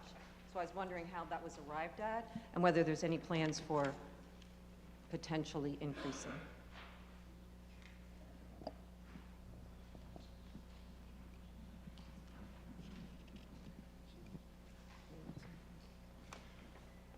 So the beach nourishment number has been level funded at $25,000. That's the amount that we have been spending recently. The speaker's point is well taken. There certainly is a need for more beach nourishment at this point. Staff capacity is a limitation in terms of the permitting that needs to be done and the design studies that need to be done in order to expend at a higher level. Okay. The question will come on the main motion. Oh, Ms. Fenwick?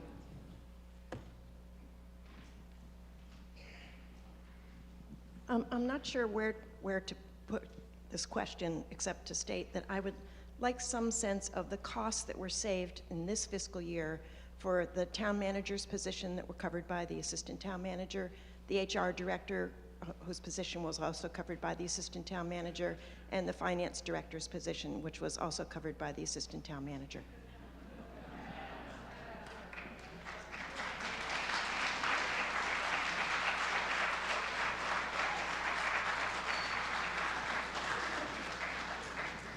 I'd have to look that up. The question will come on the main motion as recommended. As amended. All those in favor signify by saying aye. Aye. All those opposed, no. The ayes have it, unanimous. Mr. Chairman, for notice of reconsideration.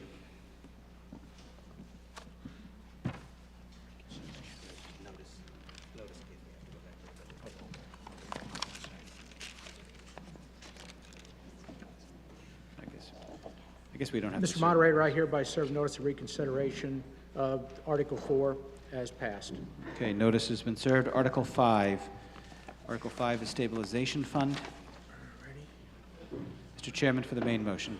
Mr. Moderator, I move Article 5 as recommended to create a stabilization fund to pay the fire department wages and expenses. Okay, you've all heard the main motion. Madam Chair.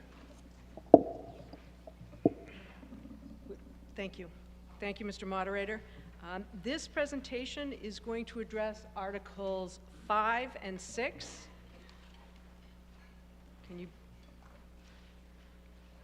Thank you.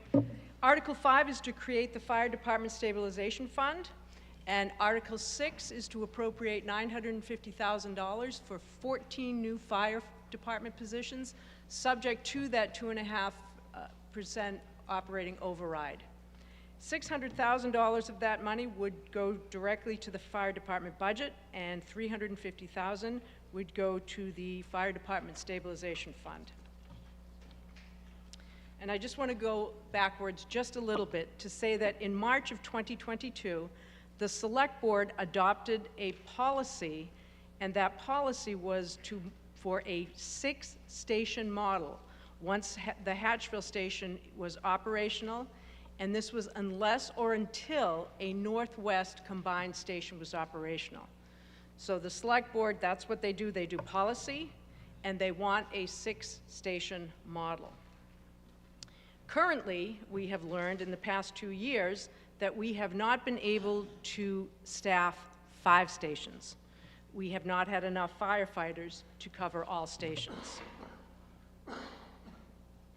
So the select board requested and received from the town manager and the fire chief a detailed analysis on the need for the additional fire department staff. And this happened during our strategic planning workshops. Presentations were made to us, the select board, on July 25th in 2022, on August 22nd, 2022, and January 23rd, 2023. So we have been talking about this for quite a while. This is an operating override, which means it will increase your taxes if it is approved. Secondly, the staff have made the case, Mr. Johnson Staub and our fire chief, they've made the case to the select board that we need 14 additional positions, and they are needed to provide robust fire and emergency medical responses to our entire town.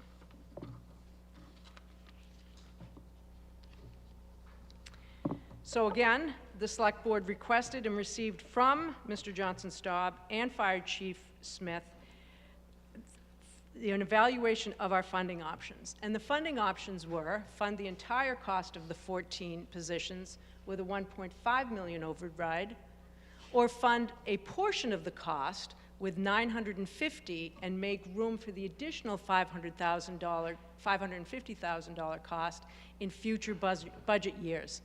And the select board recommended the smaller override of $950,000. We recognize that there are advantages to the larger override, for sure. There's more room to address many pressing budget priorities in future years. We opted for that smaller override because we know the cost of living in Falmouth is already challenging for many of our residents. And again, we don't take that tax increase lightly.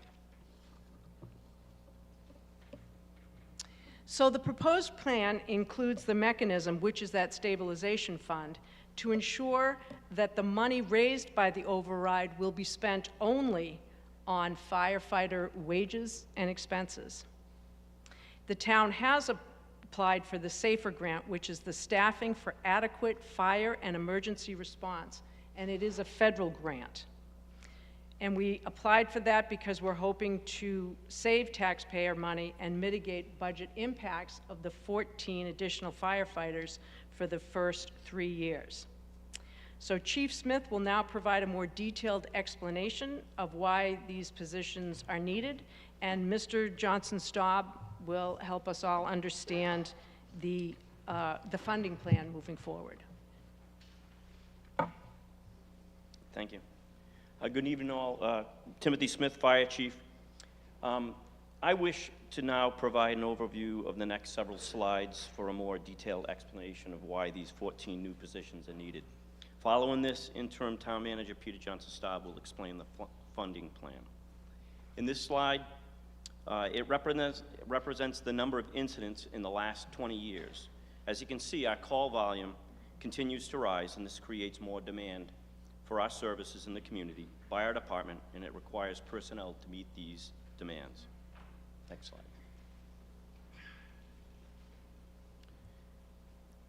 As of December 1st, 2022, we now require 16 personnel at the start of the shift to staff all of our 5 stations.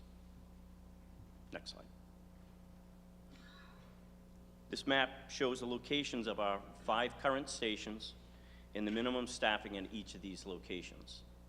And this is as of December 1st, 2022. Next slide. Suffice to say, with the additional station, we require at a minimum 2 additional at the start of the shift.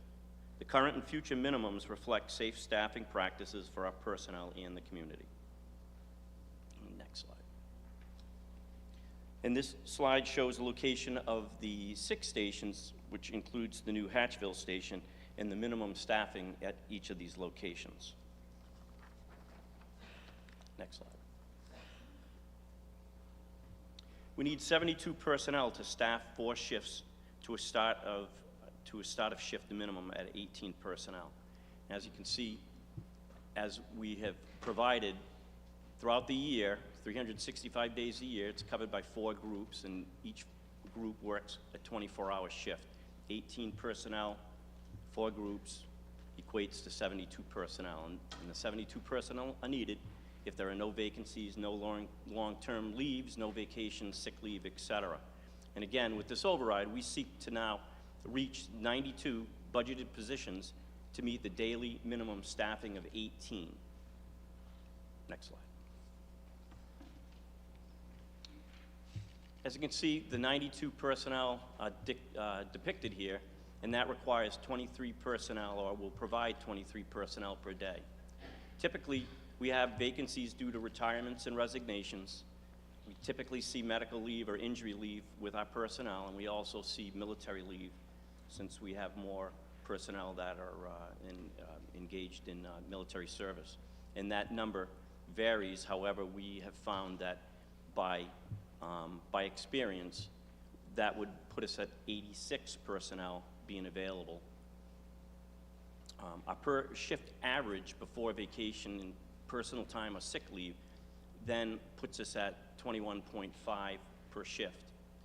The number of vacation, personal, and sick leave per day, through our experience, we know that we can vary from 0 to 6 people personnel being off. And so at the start of the shift, our complement may be reduced, and it may be either 15 personnel or it could be 21 personnel. Regardless, we need to have 18 at the start of the shift, 365 days a year. Next slide.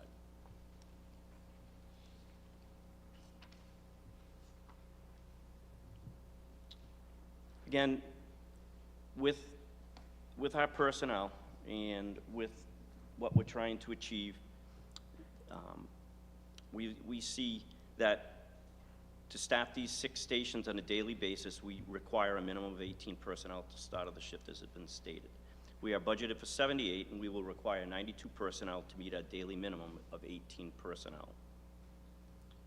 Additional personnel will help assure a buffer to meeting the daily minimum, and the new Hatchville station, once completed and operational, will require 2 personnel at a minimum, and that will require 8 personnel for 4 shifts at this location. This personnel planning is needed to staff our 6 stations.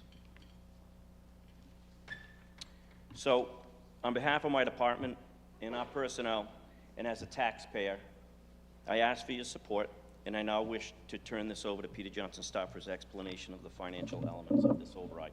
Thank you. Thank you. So, what's it going to cost us? This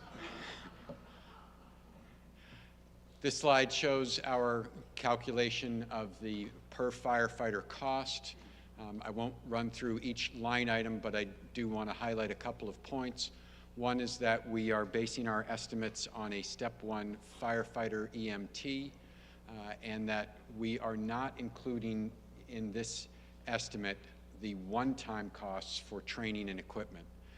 And as a result of those 2 factors, the per firefighter cost for this override is actually less than the prior year override, which used more conservative estimates in terms of budgeting for a paramedic position, which is certainly what the town would prefer.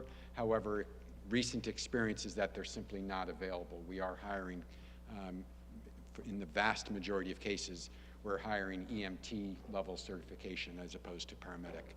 So that's just an updated, more accurate assessment. And certainly, if we're going for an override for recurring funds, we don't want to include one-time costs in that override calculation. So the total per firefighter that we are estimating is $106,000. Multiplying that by 14 firefighters comes out with nearly $1,500,000. Before I leave this slide, I do want to make mention that in this funding plan, among the 14 that we hire, we will be promoting 4 additional lieutenants. So that's not an added cost above the override amounts that are estimated, but just wanted to be clear that there are additional promotions that go along with the additional staff. So why do we need an override? Well, we need to assure that funds are available to pay the cost of new positions every year once the positions are filled. We cannot rely on one-time funding sources, as we've talked about many times.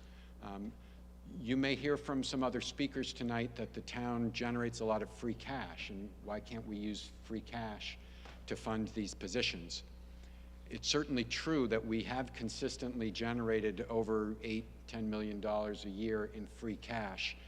However, we rely on a large portion of that free cash to fund our annual capital needs. So we really don't want to impinge on that capital funding stream. And truly, the free cash is unstable. It relies on revenue estimates and turnbacks, so we don't want to have to rely on that to fund what we know is going to be a recurring cost. And lastly, we are recommending an override because we want to maintain conservative budget estimates so that we can avoid layoffs and service disruptions when, not if, but when a recession hits or inflation hits. So when we were deliberating on this override, we were faced with competing priority goals. Tax impact is always forefront of our minds when we put a budget together. The last thing that we want to do is come to town meeting and the voters and ask for a tax increase. It's not something that we take lightly. On the other opposing end of that competing priority is fiscal stability and budget flexibility. So we arrived at the select board, ultimately endorsed this override of $950,000, which funds a portion of the cost of the 14 positions, but not the entire cost. We believe that this override is sufficient to minimize the risk of future budget cuts to other departments and will leave room for potential to address other strategic planning priorities in future years. And this override does mitigate the tax increase by absorbing roughly 1/3 of the cost within the tax levy limit. So we have some timing issues that are challenging for this need, because it's going to take us well over a year to hire all of these 14 firefighters. So the dilemma it raises is we don't want to recruit and fill these 14 positions unless we are assured we have a sustainable funding source for all of those 14 positions. And so we're seeking an override, and we want to make sure that all of the funds raised by that override go for the intended purpose of that override. So what we've come up with, and this came about through a dialogue with the Finance Committee, is this proposal that relies on a stabilization fund so that we have a place to put the additional funds that are not needed right away. Over in that first year of the override, we expect to be raising funds that we don't need in the first year. Those funds will be placed in a stabilization fund for the fire department. That's what Article 5 does, is it creates that new stabilization fund, so that in future years we can draw from those funds when the full cost of those 14 firefighters hits. I want to go back to that prior slide and just talk more about the timing issues.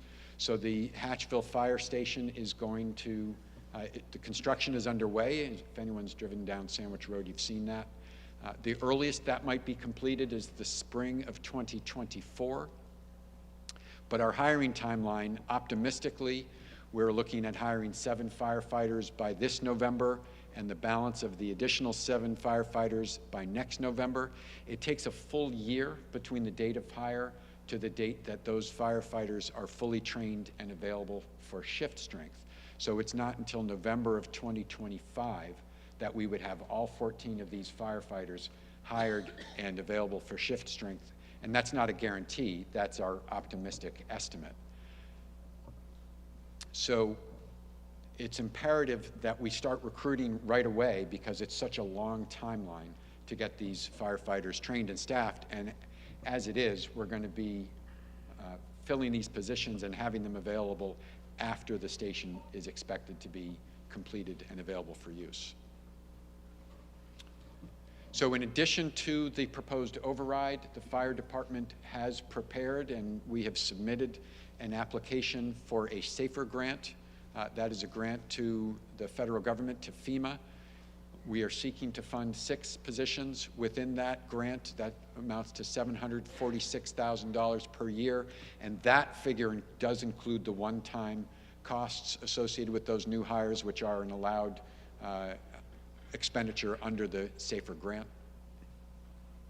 So that SAFER grant works really nicely with the stabilization fund. We won't know whether or not we're going to get it until after the May election, but if we do, it will enable us to put more money into the stabilization fund to give us more time to build that full cost of the 14 firefighters into the budget. And again, that stabilization fund provides a mechanism to assure that all the funds raised by the override will go toward fire department wages and expenses, and including benefits. So the tax impact of this $950,000 override is estimated to be 6 cents on the tax rate. And our average single-family assessed value, believe it or not, is $762,000. So applying that tax rate to the average single-family assessed value comes out to an annual average tax impact of $45.71. And that, of course, is in addition to the 2.5% increase that we would normally see on the tax rate. That concludes our presentation, and we welcome your questions. Okay, so we did a joint presentation on the establishment of the stabilization fund, which is Article 5 that we're on, and then Article 6, when we'll discuss the amount and the override itself. But any questions on the stabilization fund? Yeah, in the balcony. Hi, Donna Hammers, Precinct 1. I'm just wondering if the fire commissioner can address how much money is being allocated to prevention, because unfortunately we have a growing elderly population, and unfortunately a lot of elders are having dementia and Alzheimer's issues and having fires in their homes, and I'm wondering if any money is going to prevent that and help them. Okay. Thank you. That's really an omnibus budget question. We're talking about capital stabilization funds. Do you want to make a brief comment, Chief? So we have a fire prevention officer and 2 fire inspectors who work on a daily basis and provide assistance to the community. They work through other grant sources, grants that allow us to do some education in the schools, and also for the seniors out there, we also have a grant to help with fire prevention education, and they're very busy, and we work along with building services to address any issues that we come about in any occupancy. So our fire prevention personnel are very active and do a great job for this community, and I think we're very fortunate. And thanks for raising my position to Commissioner. Mr. Mancini?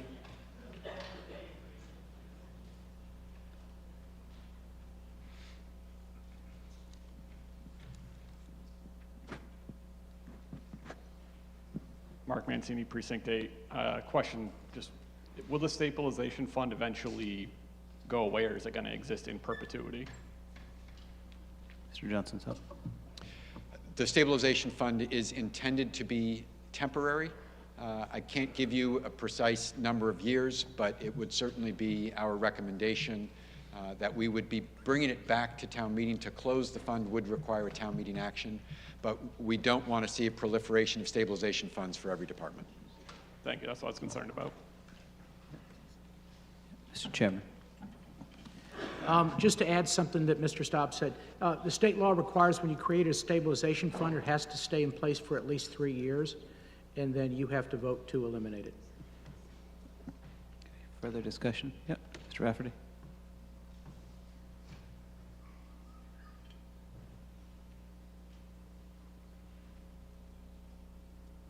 Steve Rafferty, Precinct 2. I'm speaking in favor of this.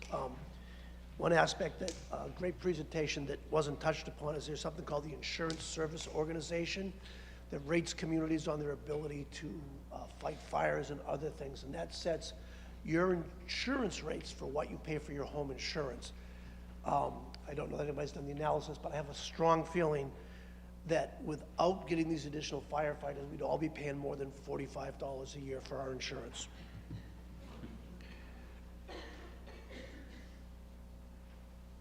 Mr. Patamas, you just letting them go through? Okay, yep.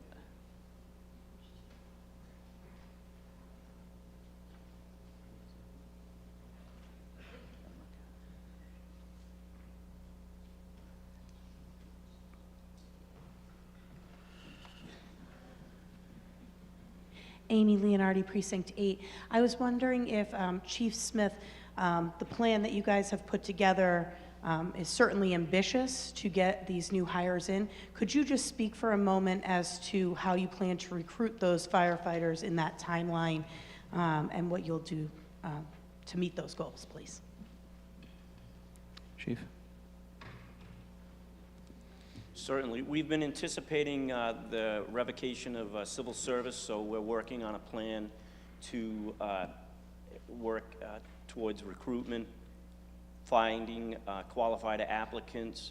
Under civil service, when we were looking for qualified applicants, we normally would look for firefighter EMTs or firefighter paramedics, since we operate a dual service where we're providing fire protection and we're also responding to medical calls. So we'll find that, that similar scenario as we look towards recruiting new qualified applicants. We'll also take into consideration other factors such as residence, veterans status, and obviously qualifications with some fire training.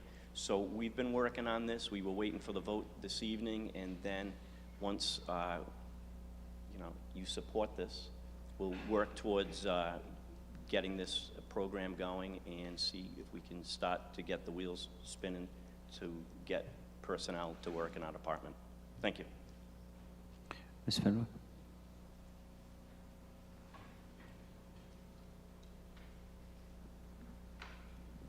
Judy Fenwick, Precinct 1. Could I ask that you go back to the slide that showed the each of the stations and the staffing number?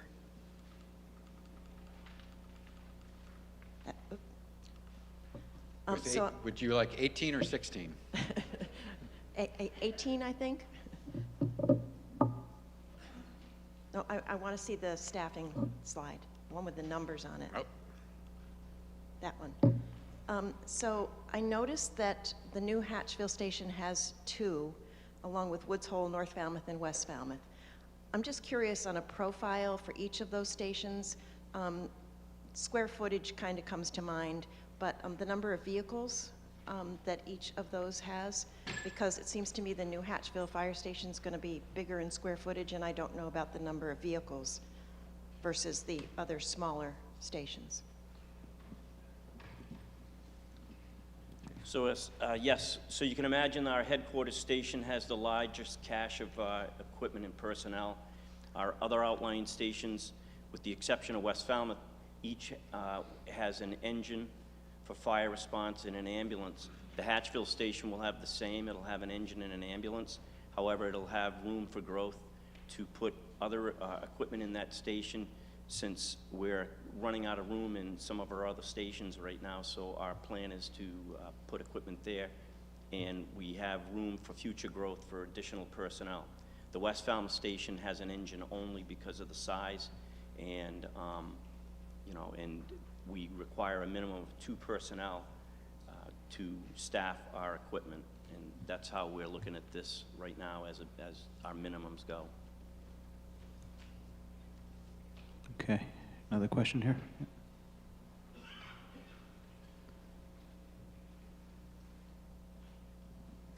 Thank you, Mr. Moderator. Paul Cap, Precinct 3. Can I ask the chief to get up again?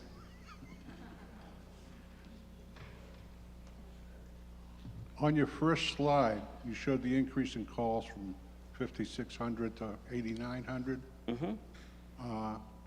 Do you have a breakdown of what those calls are? Did we have 8,900 fires, or was it all ambulance? Oh, no. Mostly No, God, no. ambulance.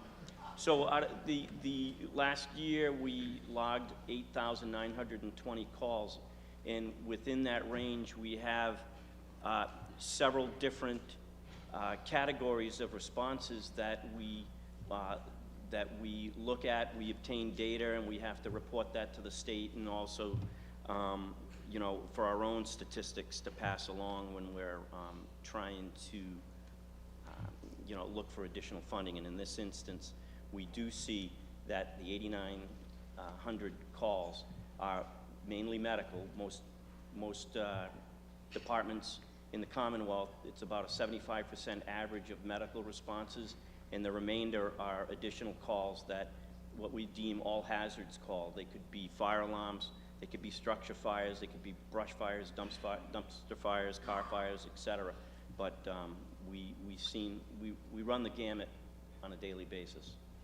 Thank you. Would it behoove us to bring an outside ambulance company into town? That would be for, you know, for discussion another day, but I think the services that you get from our department are superior, and I don't think that a private ambulance would serve this community well. All right, thank you. Okay, yeah, down here in the aisle.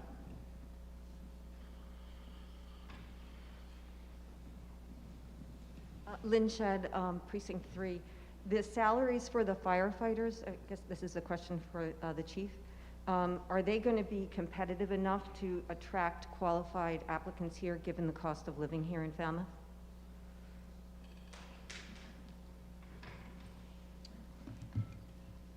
It's a good question.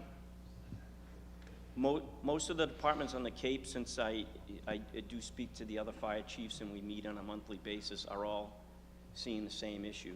And one of the things that we've had to do is to increase our residency requirement. And right now, our residency requirement is 30 miles. So we've had to think outside the box to try and increase that mileage so that we could get more qualified applicants because of the cost of living issues, as was stated in the tax slide that the town manager provided. It's very costly, as we know. And as far as competitive salaries, currently working within a current contract, and it is in line with other departments on the Cape. However, they change every 3 years as well. So it's you know, it's something that's everybody's trying to chase once in a while. But right now, our personnel, you know, are making wages that are equal to, or you know, or about, you know, the remainder of the Cape departments. Okay, the question will come on the establishment of this. Okay. Okay, go ahead.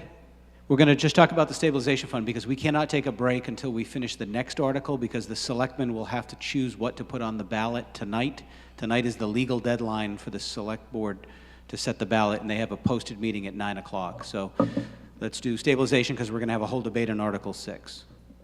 Okay, for your information, I've had my hand up for 5 minutes.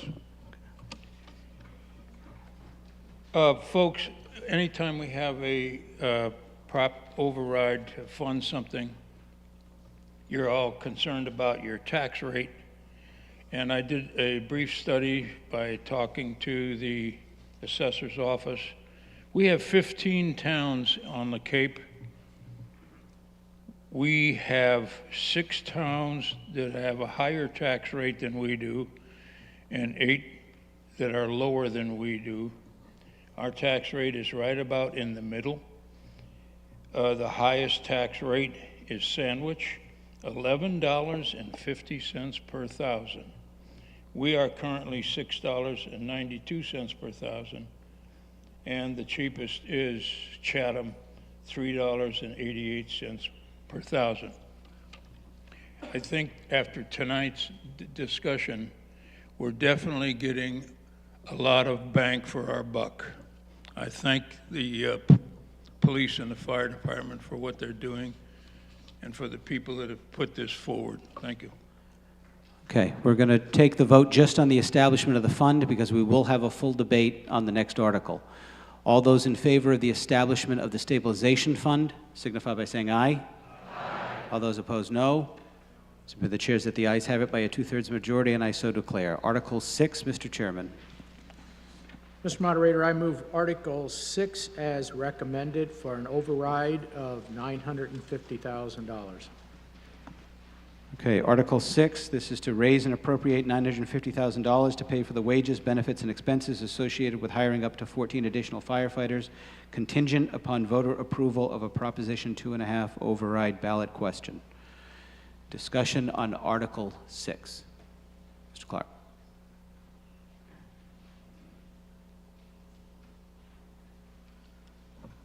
Peter Clark, Precinct 1. I was an advocate for the larger override because I just hate to see us pinch back, hold back other important positions to make sure that our public safety is in good shape. So I wish we had moved the larger override. I wish also that we could somehow get a better handle on those people in town who would be stressed by a $65 increase rather than a $45 increase. I praise the Select Board for beginning to look at a split tax rate, ways to help people who need that help, but I know that the vast majority of people in this town really could probably manage that higher tax rate, and I'm sorry we didn't go in that direction. I hope we will continue to look for ways to help those who need that help in the face of cost of living. I do support this. I think that we're going to have to find 4 or 5 firefighters who want to go in the same mortgage to buy one of those $750,000 homes. Okay, Mr. Neto.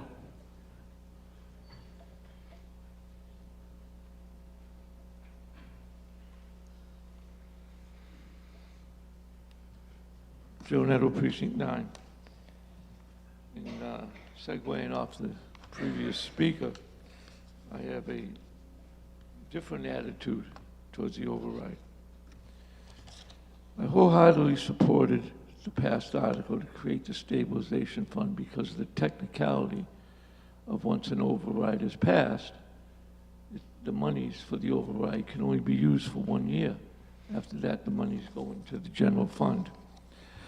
I don't want anyone to misconstrue what I'm going to say, because I'm going to give you an amendment to lower the override figure.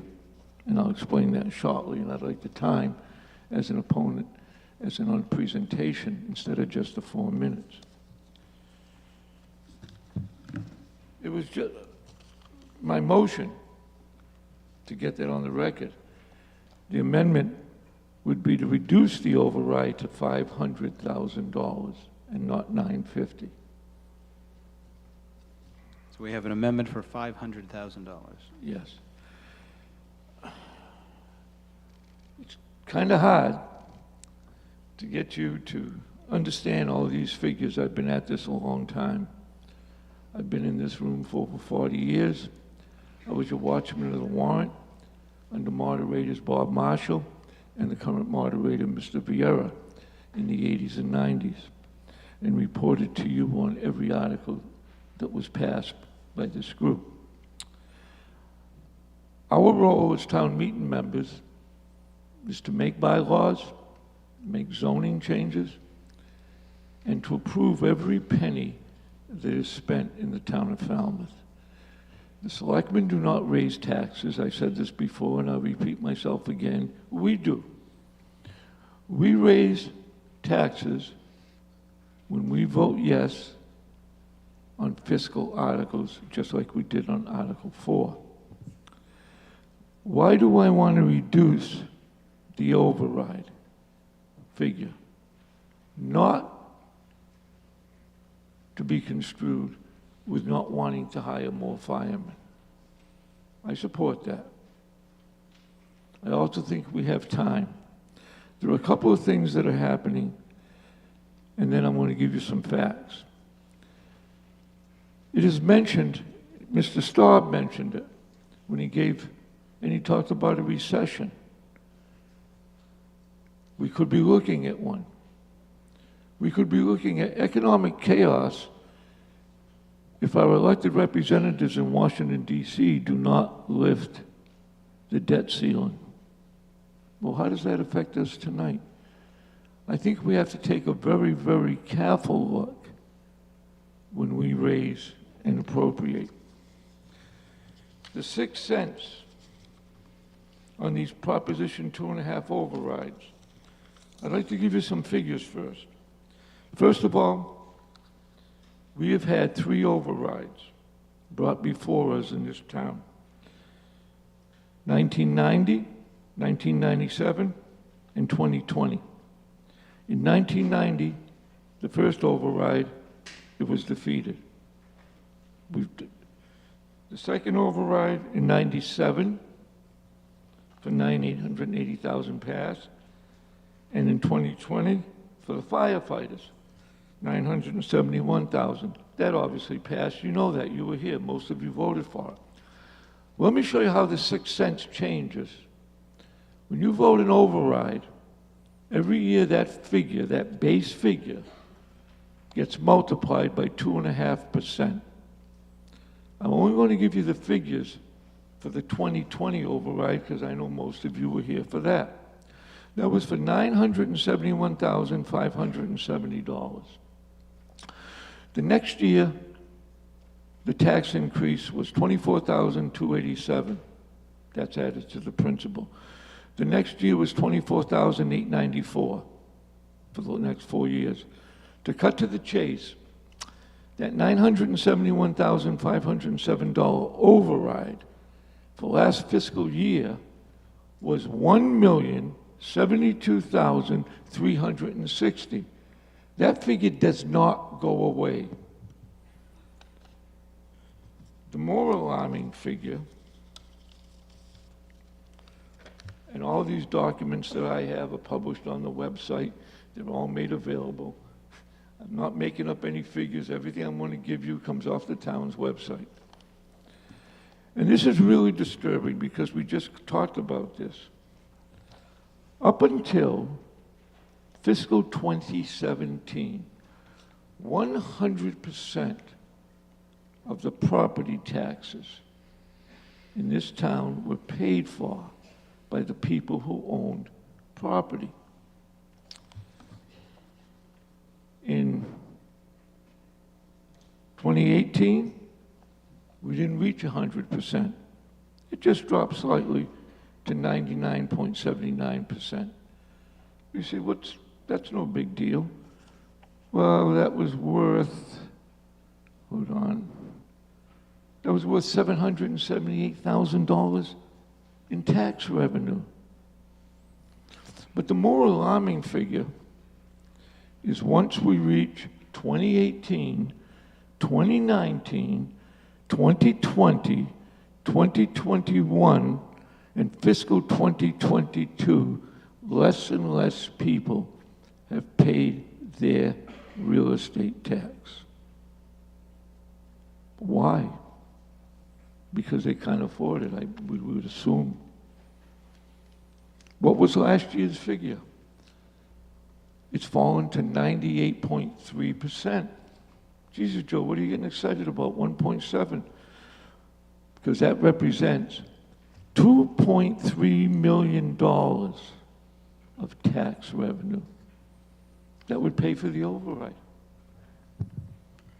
People are not, your fellow neighbors are not paying their taxes. It's not because they don't want to, because they can't afford it, obviously. These are the facts and figures that I'm going to vote on. I'm going to ask you to reduce the override. And I know it's a hard sell. I can't beat PowerPoint presentations, fire chiefs, town managers. Peter, you must be the most popular person in town right now. Congratulations. I make my decisions based on facts. I was very upset on comments that were made about the people of Falmouth don't pay enough taxes. We have plenty of money. As a past watchman of the warrant, I started looking at past articles. And in December of this year, I handed two of the selectmen that are on the stage, Chairman Taylor and Mrs. Price, a list of articles that went back to 2015, where zero money was spent. Zero. And what's more alarming, if you look at, and we're still on the books, and I'm not going to get into the articles and the hearing of why and listen to the excuses, not the reasons, but the excuses. But what really bothers me is this is your town charter. Chapter C, 8-9, lapse of appropriations. In the charter, and I'm not going to read the whole thing to you, it basically says any funds not encumbered after 3 years must be returned, shall be returned to the general fund. The purpose of any such appropriation shall be deemed abandoned if 3 years pass with any disbursement from the encumbrance of the appropriation. Chairman Taylor, were you aware of that, if I may ask, Chairman of the Board? Were you aware of that information before I gave it to you in December? Those funds that hadn't been spent? Okay, yeah. Go ahead, you want to? Can I answer the yeah, question? Answer the question. Are you asking me if I was aware of the articles that had not been closed out? Right. Has anybody ever approached you with that information and those funds before I gave it to you? I did not have that. What I will tell you is that the Select Board creates policy, and we use our policy to to work with our strategic plan and what our strategic priorities are, and then we try to work with the town manager to make the strategic priorities happen. And I have to say, those funds have been looked at. We have a new finance director. I've met with Mr. Santillo a couple of times. I think he's got a very good attitude. He and I are both in agreement, I think, in a lot of things. And he has actively been looking at that. And if you look at one of the articles that we're going to be voting on tonight, he's found $900,000 that we're going to repurpose. And let me just step back. When you did meet with me in December, and you did give me what you had found by going through the articles, I did go and I met with Peter Johnson-Staub, and he did start looking right away. And okay, Joe, you're at the 10 now. Okay. So, well, so we've got a motion as an amendment to Could I ask reduce for 2 the more line minutes? item to 500,000. 2 more minutes? No, you had 10 minutes. Oh, okay. Yeah. Okay, discussion on the amendment to reduce the number to 500,000. Mr. Latimer?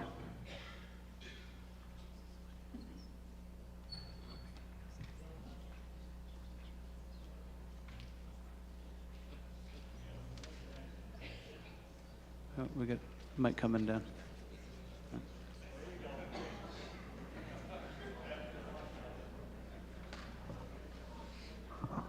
Richard Latimer, Precinct 1. I want to speak against this amendment.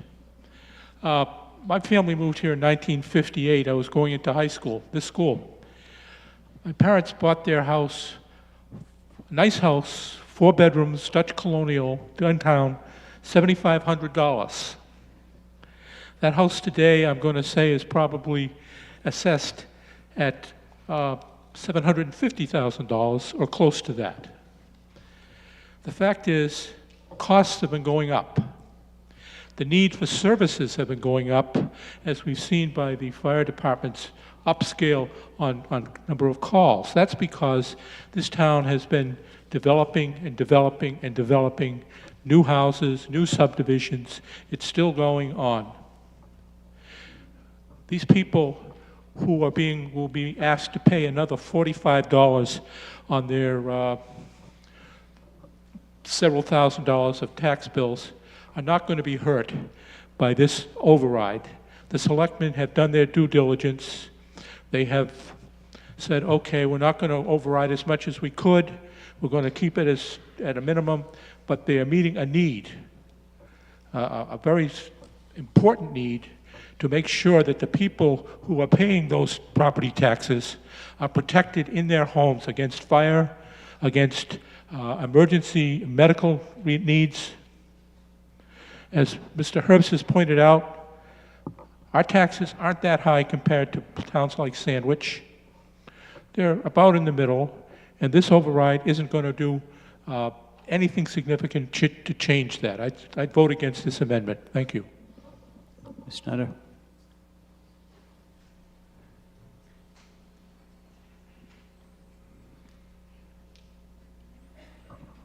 I'm in Peter Clark's corner.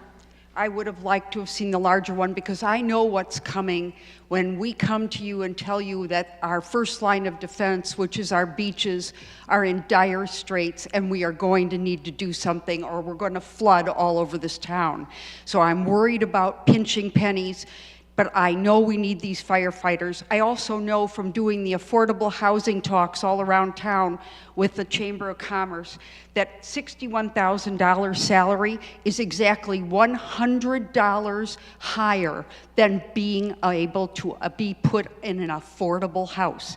So I want you to think about that, and I want you to think about, we're talking about $25 here. He's asking you to save $25. I'm telling you that $25 is what a family of 4 spends to go for an ice cream. Thank you. Okay, further discussion on the amendment. Mr. Neto? If I may just give you one more figure, and this is the reason that I didn't get to, I'm sorry. We have 7, and we just created number 8, stabilization fund. So, which I voted for. We have $17.2 million, and this is where I would like to take the money from to put into this stabilization fund to hire firefighters. I'm not against hiring firefighters. Please listen to me. $17.2 million in stabilization funds, and we're going to ask the citizens to pay more taxes. Of those 2 funds, we have 2 of them. We have spent 0 since they've been created. We have an... Mr. Patamas? I'm telling you a funding source to make up for the 500. He's using his right to speak after, so you have a presentation and then you can speak. I don't want you to think that I'm asking you to cut this. What are you shaking your head for? That's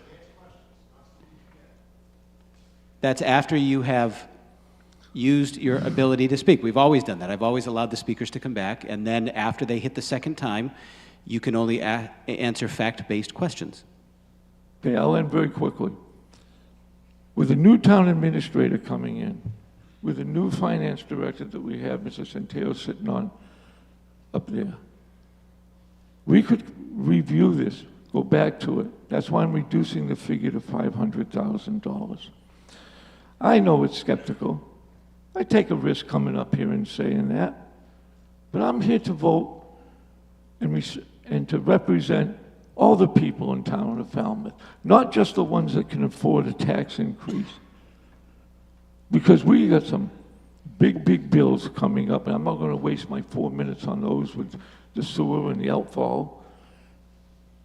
So there are funding.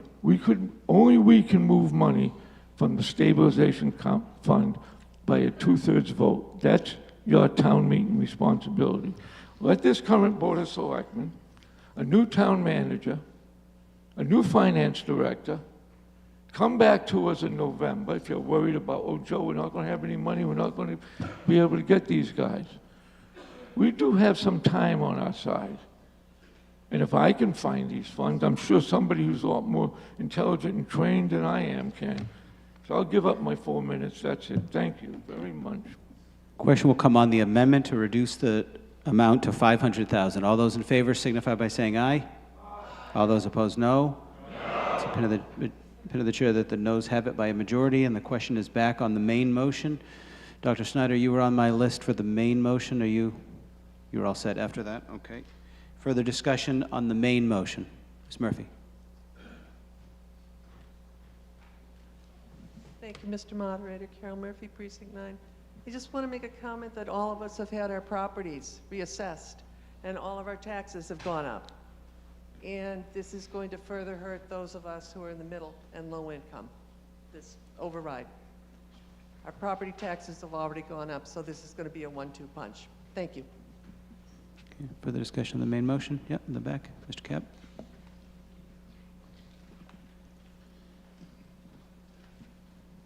Thank you, Mr. Moderator. Paul Cap, Precinct 3. A question that just came from what Mr. Neto said, the $17 million in stabilization funds, is that separate from the $15 million free cash?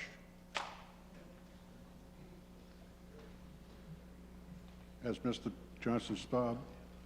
Yeah, I don't have the exact numbers with me, but the free cash are funds in excess of appropriation that we still have, and the stabilization funds are all voted on by you and transferred into like savings accounts. All right, well, I got the 15 million from page 39 from the budget message. So stabilization is not free cash. Those are two different things. Right, but it looks to me like there's 32 million sitting out there. And in that, if we could utilize those funds, I would be totally against another Proposition 2.5 override. Okay. Mr. Johnson-Staub? Could I have that slide presentation back up, please? So the figure, the stabilization fund amount is separate from the free cash amount. What this slide shows here is the total free cash plus stabilization and retained earnings. Falmouth's number is 34.7 million. And you may be surprised to see that that level of reserves on a percentage basis is actually below average for the Cape. The figures are right here. The towns of Provincetown, Bourne, Barnstable, Mashpee, Orleans, Yarmouth, Truro, Dennis all have a higher level of reserves when you look at both free cash and stabilization fund and retained earnings. Retained earnings are for enterprise funds. Many towns have enterprise funds for their water and sewer. Falmouth does not.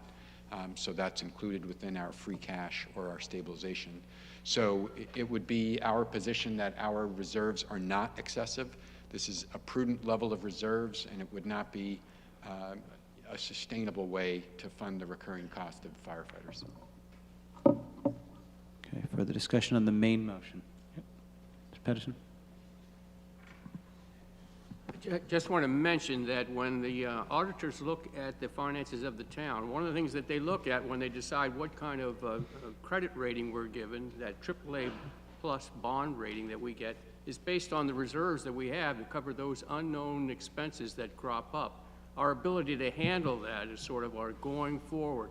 If we're in a position where we're suddenly going to have to raise money, that lowers our credit rating. So our AAA bond rating really depends on having sufficient reserves to back up the unknown things that will arise. Mr. Mancini?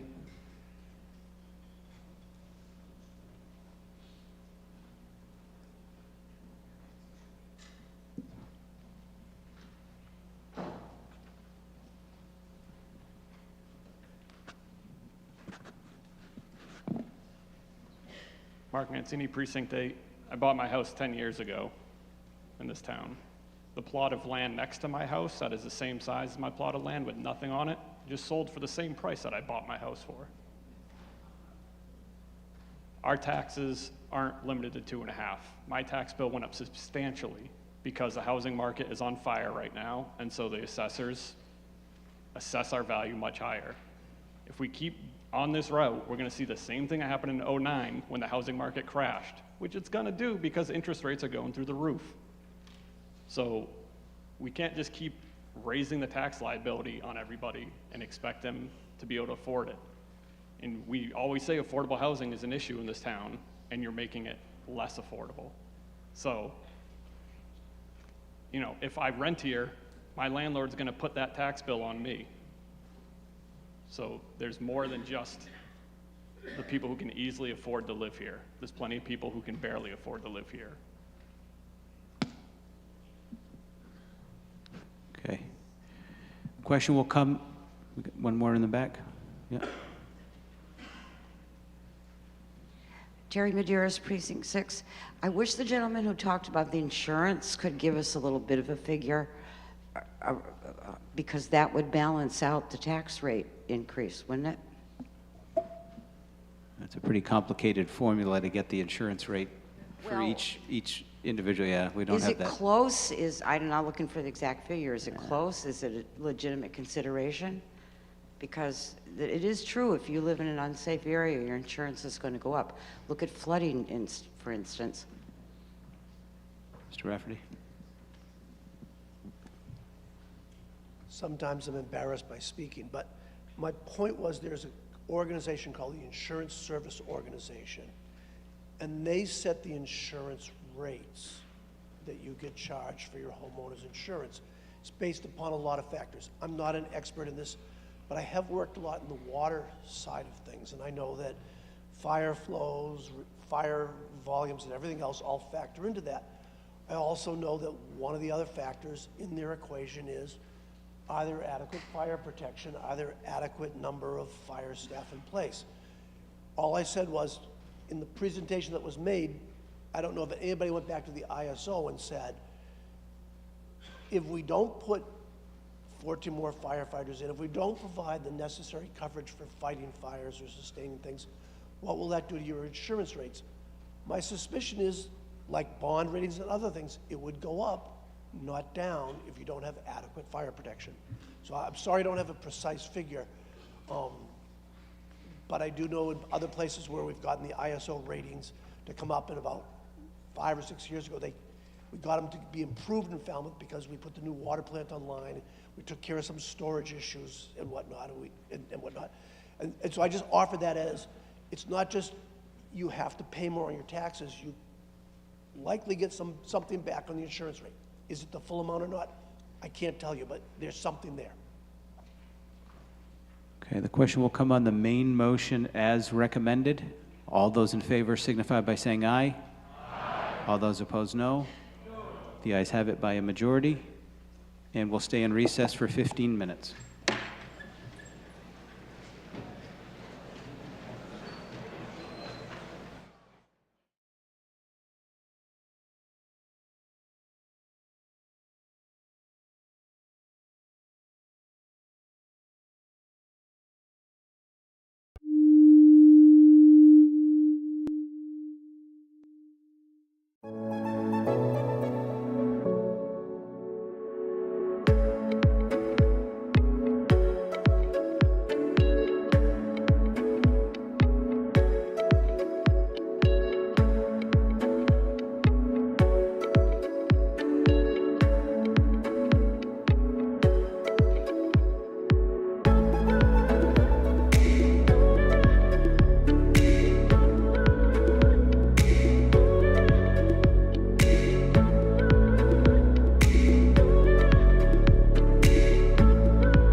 Falmouth Community Television's coverage of town meeting is sponsored by the following corporate underwriters.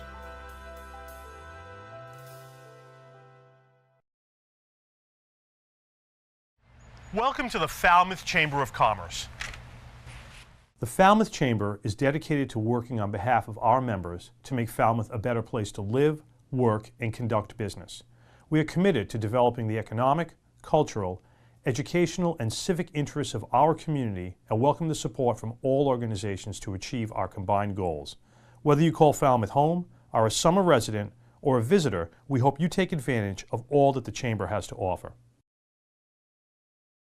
Hi, I'm Bob from Crane Appliance. Since 1983, as a family-owned company, our goal has been simple: to give our neighbors of the Cape and Islands a great shopping experience. Rest easy knowing our professional team will listen to your needs and help you pick out the perfect appliances. We'll take care of everything throughout the sale, delivery, and installation process.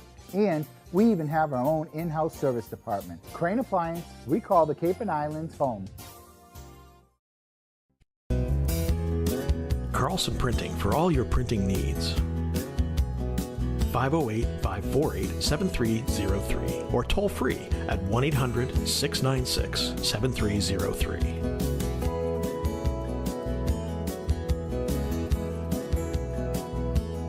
Our email address is carlsonprinting@aol.com. Carlson Printing, for all your printing needs. Hosting services for fctv.org are provided by Meganet Communications. Meganet offers a wide array of internet services including Mega Backup Cloud Service, server colocation, T1, fiber, Metro Ethernet, as well as telephone services such as hosted PBX and digital voice. Their #1 goal is to keep your communications network up and running and allow you to focus on growing your business. 877-634-2638 or meganet.net.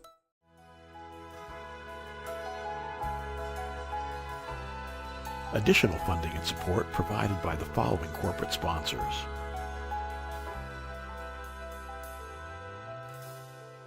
Francisco Tavares Incorporated is proud to be celebrating 70 years providing both residential and commercial landscaping. From landscape construction, maintenance to site work for over 70 years, our professional crews deliver a full range of landscaping, masonry, and yard enhancing programs. 508-548-0911.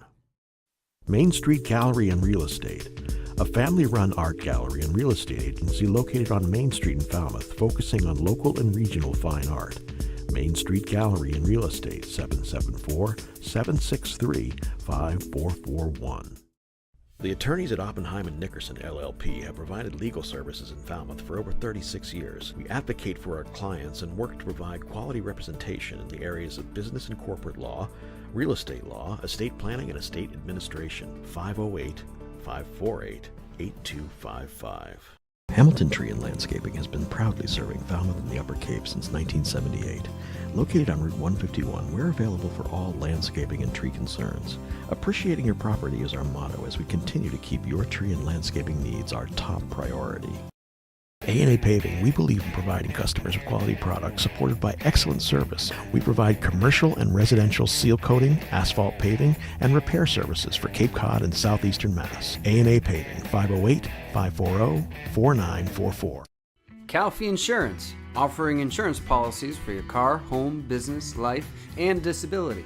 Calfee cares about all your insurance needs. 508-540-2601 and online at calfeeinsurance.com.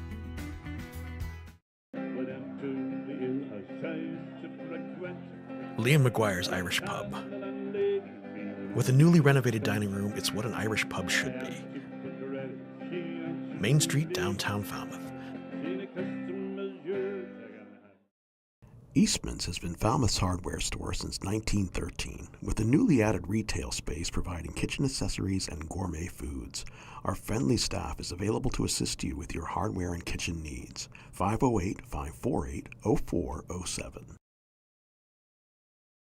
Carpet Barn, Carpet One Home Showcase, a local family-owned business offering all your premier carpet and flooring needs. They also feature tile and vinyl floors, area rugs, window treatments, and kitchen and bathroom cabinetry, serving you at 4 convenient locations.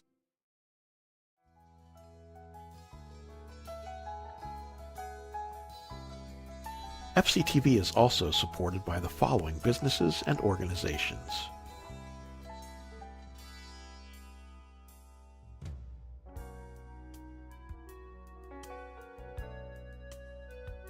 Dogs and Hogs, 781 Main Street. Ample parking in the back by our fence.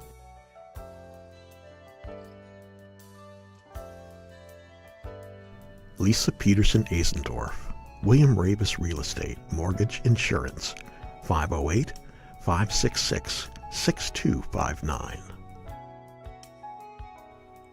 Grassi Septic Solutions, 508-548-7500.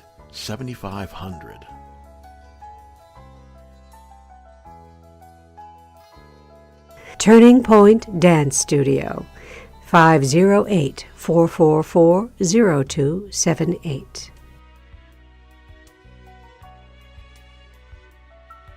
J. Miller Picture Framer, 681 Falmouth Road, 508-539-3888.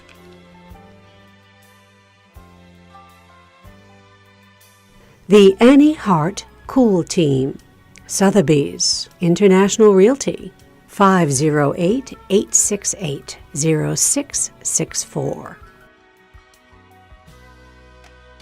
Dalpy Excavation Incorporated, 508-548-9788. info@dalpyexcavation.com.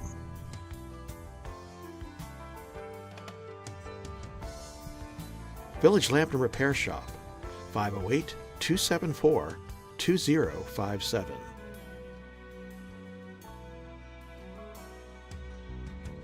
Every lighthouse needs a keeper. friendsofnobska.org.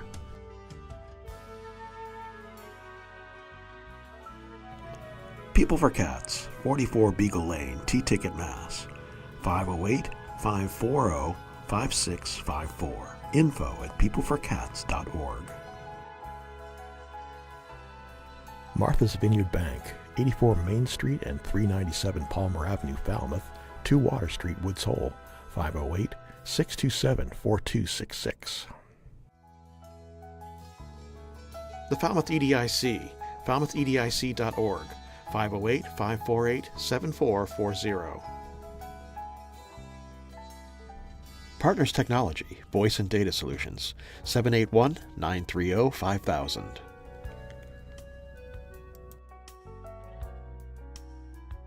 Waquoit Congregational Church, 508-548-5269.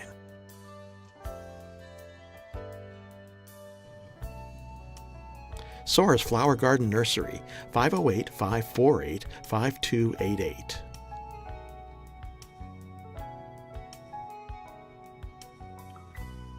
M. Duffney Builders, 508-540-3625.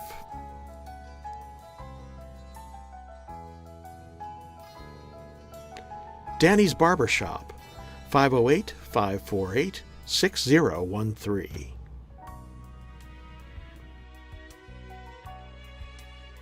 David Rogers Electric, 508-274-2057.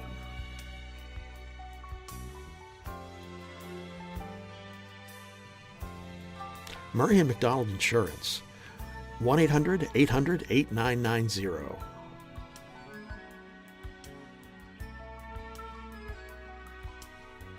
Chapman Funerals and Cremations, 508-540-4172.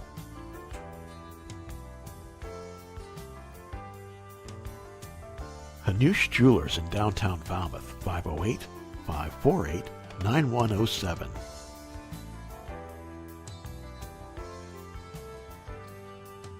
Mahoney's Garden Center, 508-548-4842.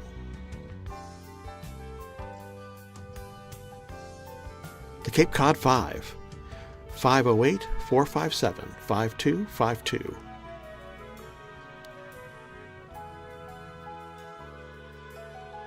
And Steve's Pizzeria and More, 508-457-9454.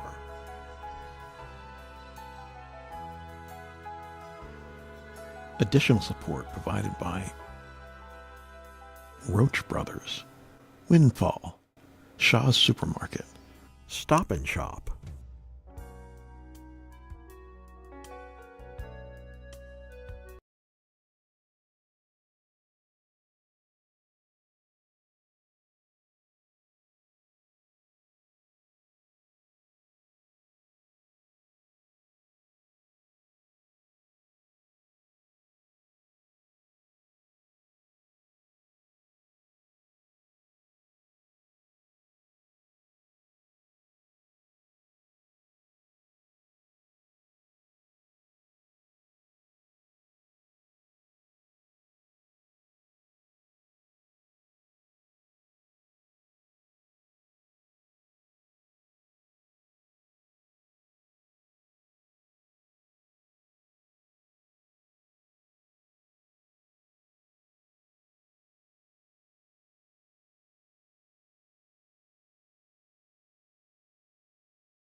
All town meeting members present, please press 1A for the establishment of a quorum.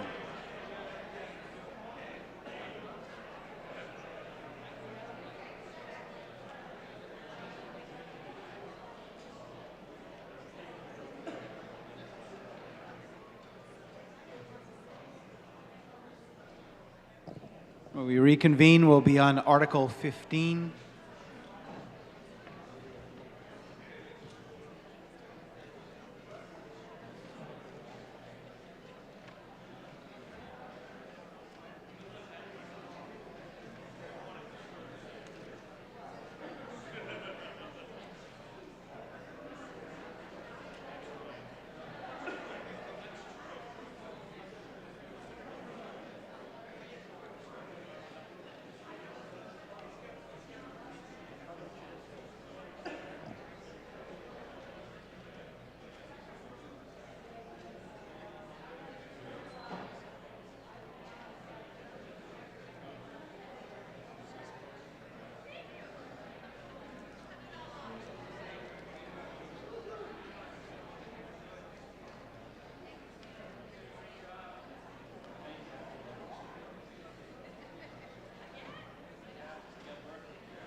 Okay, all town meeting members present, please press 1A. And we will reconvene on Article 15.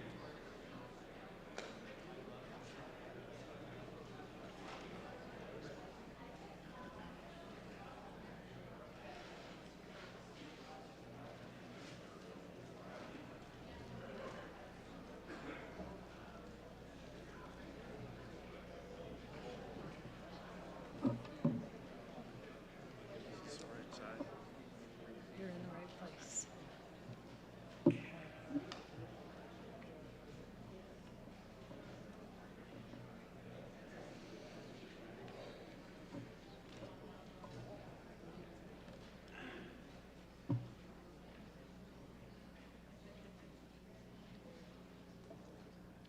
Why is this not lit up?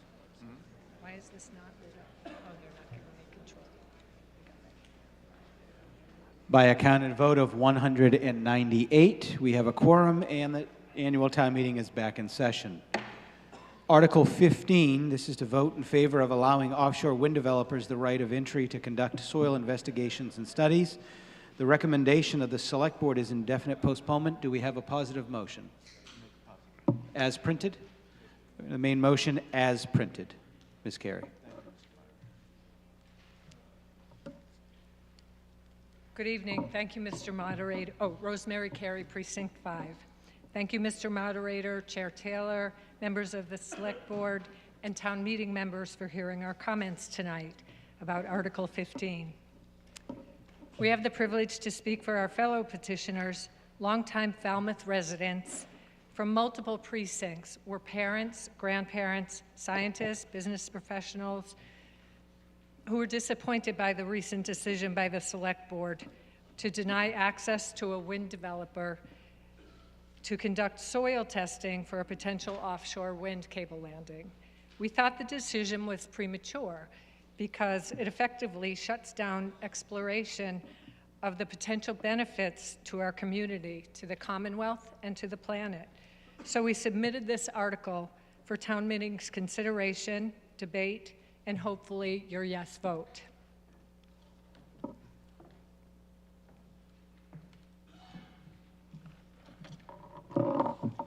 I'm Matt Patrick, Precinct 7. Article 15 is very straightforward. It is not an approval of an offshore wind project to make landfall in Falmouth. It merely asks town meeting to recommend to the Select Board that they allow soil testing on town-owned property. The testing is necessary is a necessary step for developers to explore whether bringing cables ashore at a landing site is feasible. The article is advisory. The Select Board will still make the decision to grant access or not. So what's involved in soil testing? I want to find out if I can get hired to dig the hole if it ever gets done. That's my hole in my garden. But that's about the size of what it would look like. Each pit will be dug by hand, about 18 by 18 inches and 2 to 4 feet deep. The work would be completed in about 2 weeks. Any grass or ground cover removed would be restored to their current state or better. During the digging, the roadways will remain open, so there is no impact on traffic or real estate values.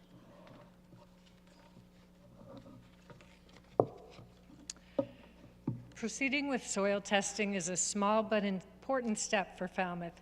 It allows us to explore the potential community benefits to the town, which can be very significant. Recently, our neighbors in Barnstable entered into an agreement with Vineyard Wind allowing landfall at one of their beaches. The agreement guarantees at least $16 million in community fees plus applicable commercial taxes levied by the town. The agreement has already helped Barnstable address its sewering challenges. Just for point of reference, a comparable host agreement in Falmouth would cover the costs of our beach department and recreation department combined. Another project in East Hampton, Long Island, reached a host agreement with South Fork Wind for $28.9 million over 25 years. That project is expected to come online next year, and it will help the town with its coastal resiliency challenges. And it's also important to note that with these economic and community benefits come more jobs, more economic activity, and the associated tax revenues. And in addition to the steady stream of revenue, a host agreement provides our town the opportunity to do a review of the specifications of the project and get assurances for the protection of groundwater and the environment. If the project were to go through, the effect would be cleaner air and less diseases like asthma and COPD, and of course, less carbon pollution that is warming our planet. Massachusetts law requires the rapid development of offshore wind. In fact, offshore wind will be the largest contributor to the Commonwealth's ambitious greenhouse gas emissions targets, which are reducing emissions by 50% by 2030 and achieving net zero emissions by 2050. These are not arbitrary goals. It is the law of the Commonwealth, and the clock is ticking. A yes vote from town meeting tonight will advise the Select Board to allow for the collection of data for that project could be integral to the Commonwealth's time-critical and legally mandated climate mitigation plan. Denying access makes energy more expensive. We have a message from George Woodwell, the preeminent climate scientist in the world, not just Falmouth. He says, and he supports this article, this week, levels of carbon dioxide in the atmosphere reached 423 parts per million, higher than they have been in more than 3 million years, long before humans walked the earth. The only way to save life as we know it is to cool the earth to pre-industrial temperatures.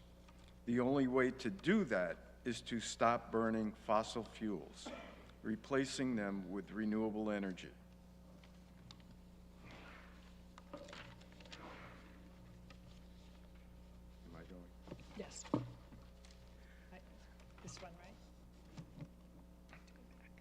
right? I don't know. Go ahead.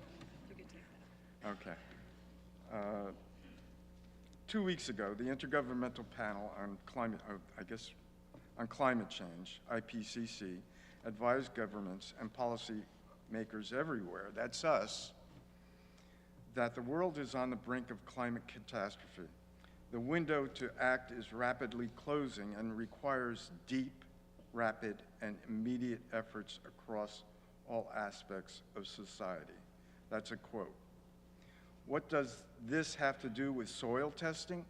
Everything. Falmouth is on the front lines of climate change, already besieged by beach erosion, coastal flooding, longer heat waves, vector-borne diseases like Lyme, destructive storms, and more. If our town can provide a safe and suitable landing site for offshore wind transmission, we have an obligation to consider all the facts, and that starts with soil testing.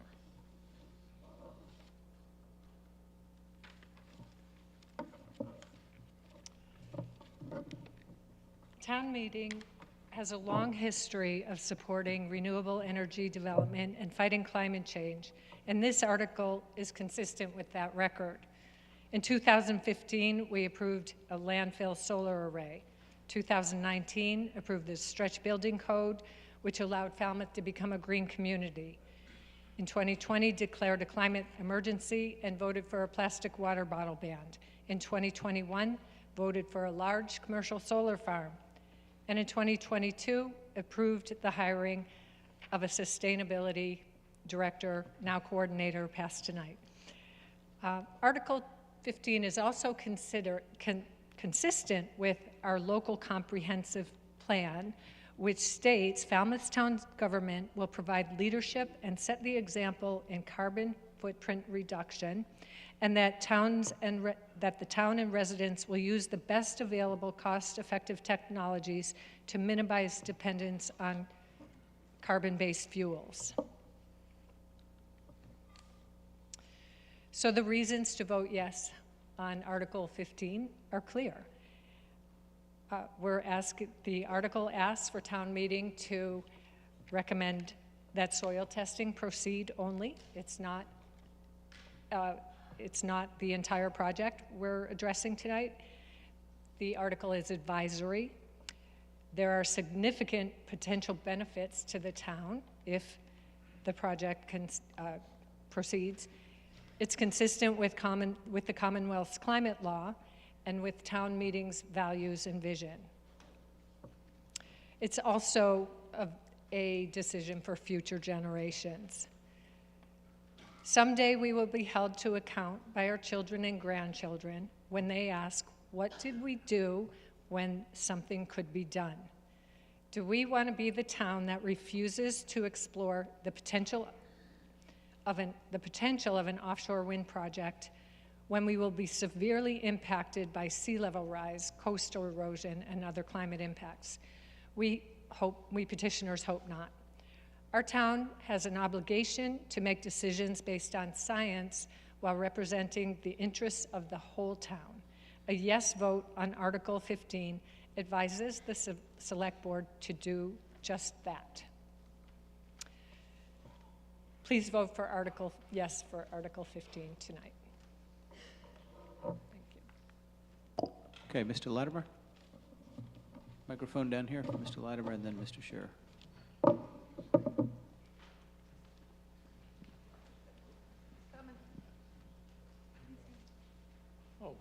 Okay. Rich Latimer, Precinct 1. I'm speaking in favor of this article, although it is just be advisory.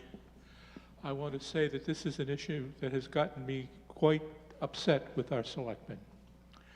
I live on Walker Street, but I drive along Surf Drive every morning to get to my downtown office. Why? Because it's a beautiful drive, it's a beautiful view. However, I've noticed over the past few years, after every significant storm, that road is flooded. And I think if you ask any coastal engineers, they're going to tell you that road is doomed unless we get on the ball and do something done about sea level rise. That is a very real thing. Now, I look at what this whole issue coming up before town meeting, having to come up before town meeting, as an embarrassment for the town. This town is the site of several world-class oceanographic and sea science, ocean science institutions. The people like Dr. Woodwell who are in those institutions are all in favor of this project, of bringing those cables here. We are told by the opponents for the plan to originally go up Worcester Court, well, it's not NIMBY. Oh, no, of course not. It's just put it in somebody else's yard. That's what they're saying. The problem is, these same people are disrespecting wind power, saying it's so expensive that it requires a subsidy. Well, at present, yes, that's true. But you can be sure that this company that wants to bring those cables into Falmouth aren't doing it just to deprive these people of their property values. They're doing it because that's the most cost-effective site that they can find.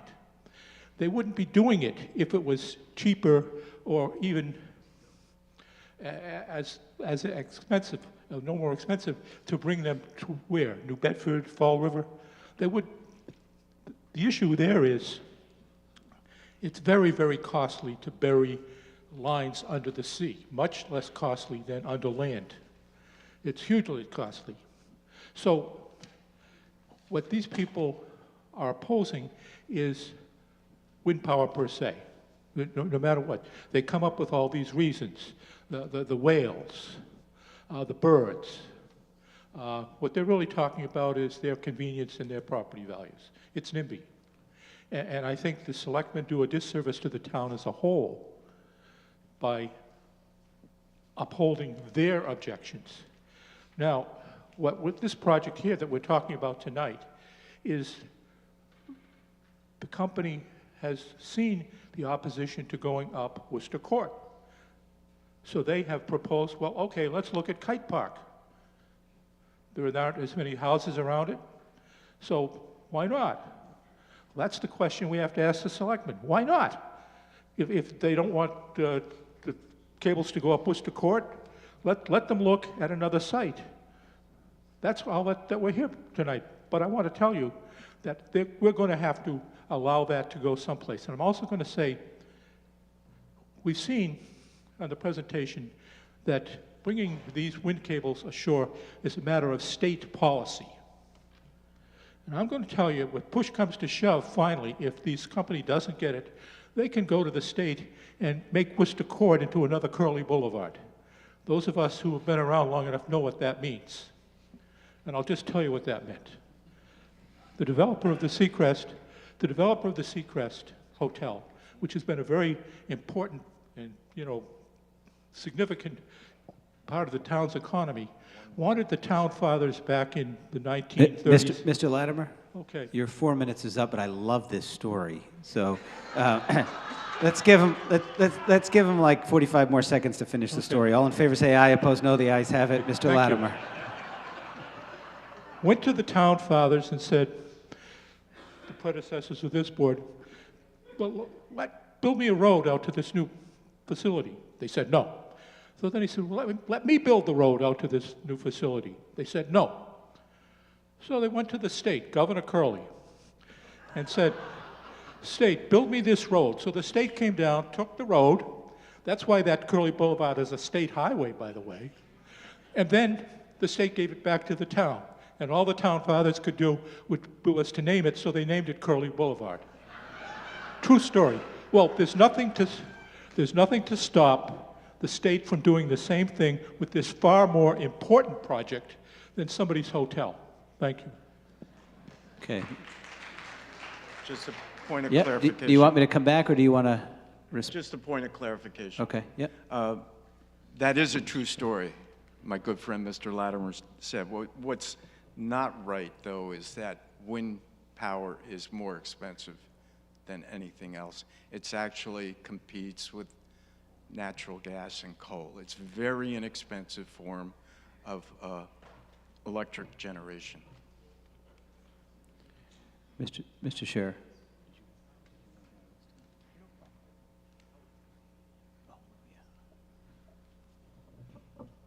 Dan Scherer, Precinct 6, and at my age, I like to hold on to something.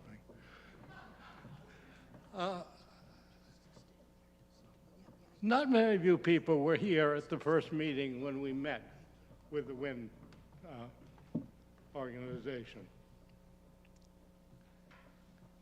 We asked them, I was here, I live in West Falmouth, nowhere near where this is going in. They brought down, I think, and it was, what, in September? No, it was the middle of summer. A long time for me to remember how many, but there were 6 or 7 people. And they could answer about 3 out of the 50 questions. They did not know what's going to happen. They're not doing anything else. And we asked them if they would come back. They took, and I don't have notes, I don't remember the date. I was home, I could look at my calendar. They did come back, and we had another meeting, which I was at, and they still could not answer the questions. Oh, I went too fast. They were told, the first committee, they were told they would be back to us in a couple of weeks, not months, not half a year, but a couple of weeks with answers. That never happened. They came back later. They came to the selectmen. They still didn't have answers. We asked them that we couldn't. We asked the selectmen not to okay it until they answered the questions. I understand they came back a few weeks ago and they invited a few people. I was not there. I was at the other 2 meetings. And you people are blaming the selectmen for this. They didn't say no, they couldn't do it. They said, we won't allow you to do it until you tell us what you are going to do. And that's all the selectmen wanted. And everybody's saying, they said no, they said no. They didn't. They said, tell us what your plans are. And I'd like to thank the selectmen for sticking up for the town, as they did, because we shouldn't let anybody in here unless we know what they want to do and when. Thank you very much for your time. Mr. Hargraves? Mr. Hargraves?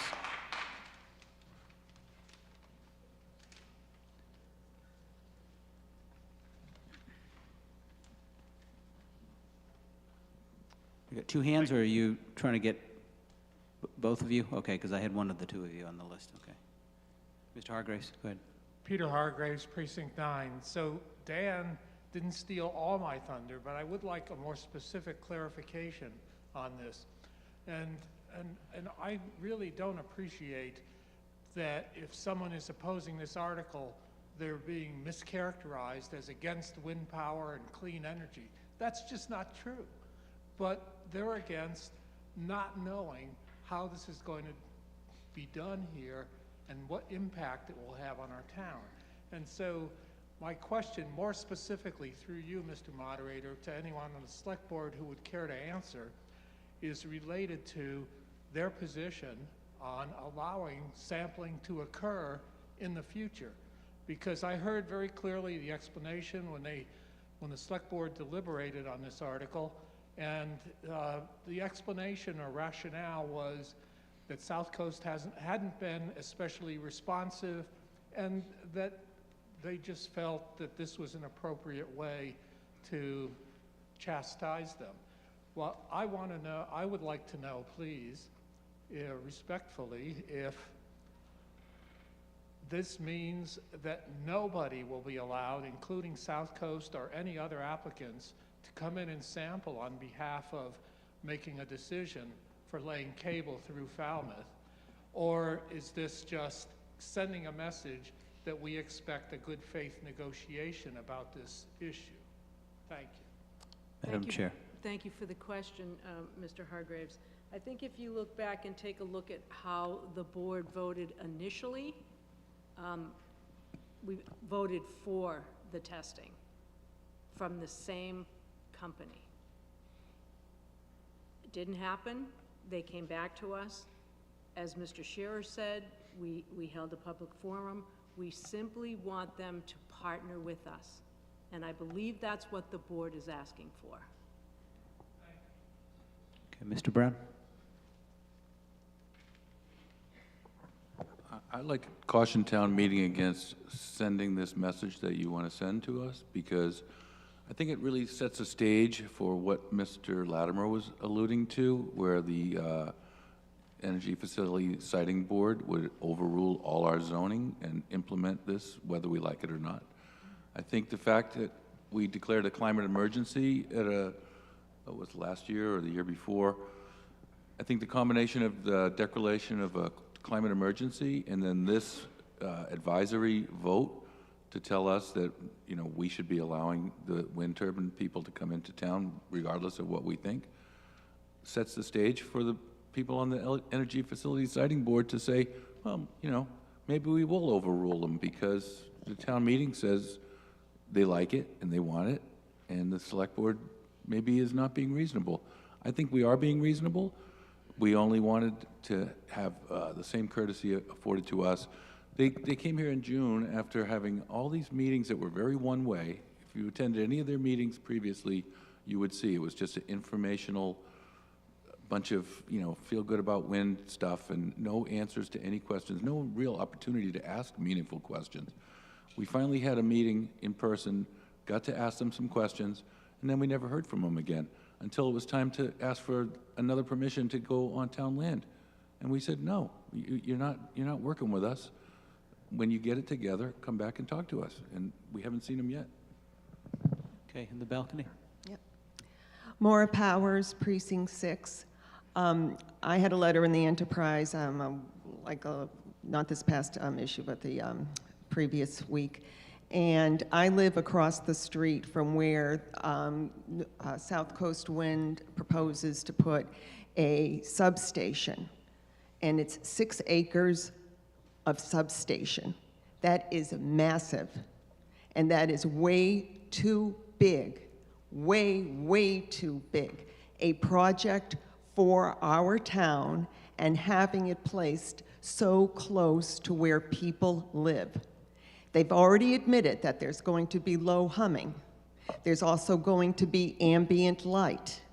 And there's also the threat to our water supply because of any kinds of accidents that may happen with dielectric fluids. And Mr. Latimer spoke about the whole NIMBY thing and property values. Well, when you live near something and you own property, you don't want it to devalue. And what about our quality of life? Having to hear humming at night, ambient light at night. I have quiet nights that are dark. And it's not fair to put some people in town in that position just so that, you know, we can be green. I mean, I'm all for wind power. I'm all for it, just like everybody else, but it has to be done smart. And this is not smart. It's not well vetted, not well planned. We don't know how big and how much is going to be happening with the substation, what's going to be attached to it. Well, they have to do improvements to it. And also, the last thing I want to say is, didn't we learn anything with the wind turbines? And the people that lived near those and had to put up with noise and all that, we can't do that again. So that's why we need to do better with our energy, but we have to do it smart. We have to think it through. We have to make sure that in the long run, it is going to benefit everybody. Thank you. Mr. Patamas?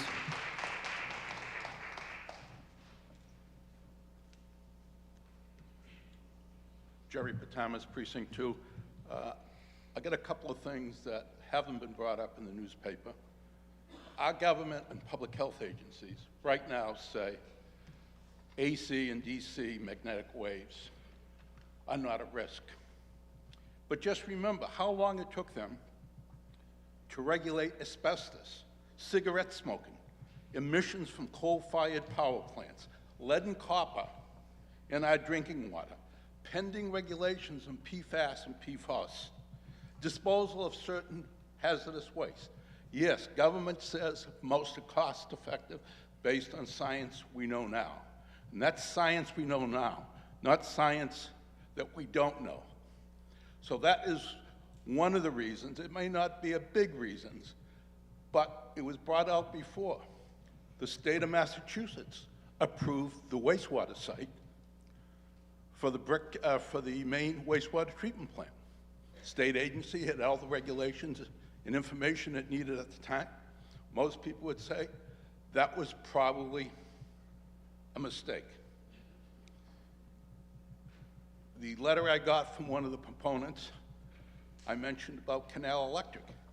They seem to have done a cursory look at going to Canal Electric because it couldn't maintain the excess power needed at certain times.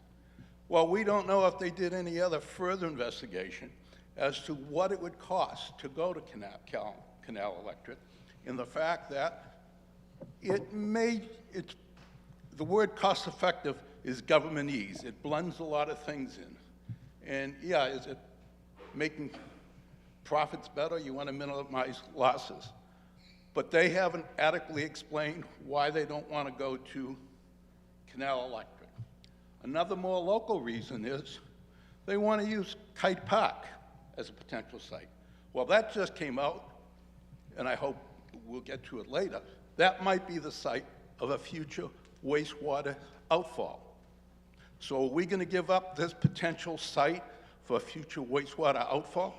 And that was approved by the Water Quality Management Committee. And I think a number of the people on that committee, all fairly smart, all seem to indicate that Kite Park is viable. Hate to use the words, it's not just a pipe dream. So I think we have to vote this down because we don't know. And although the thought is laudable, we don't need this at the sites they're proposing at this time. It does not mean we can't revisit it at a better site or later.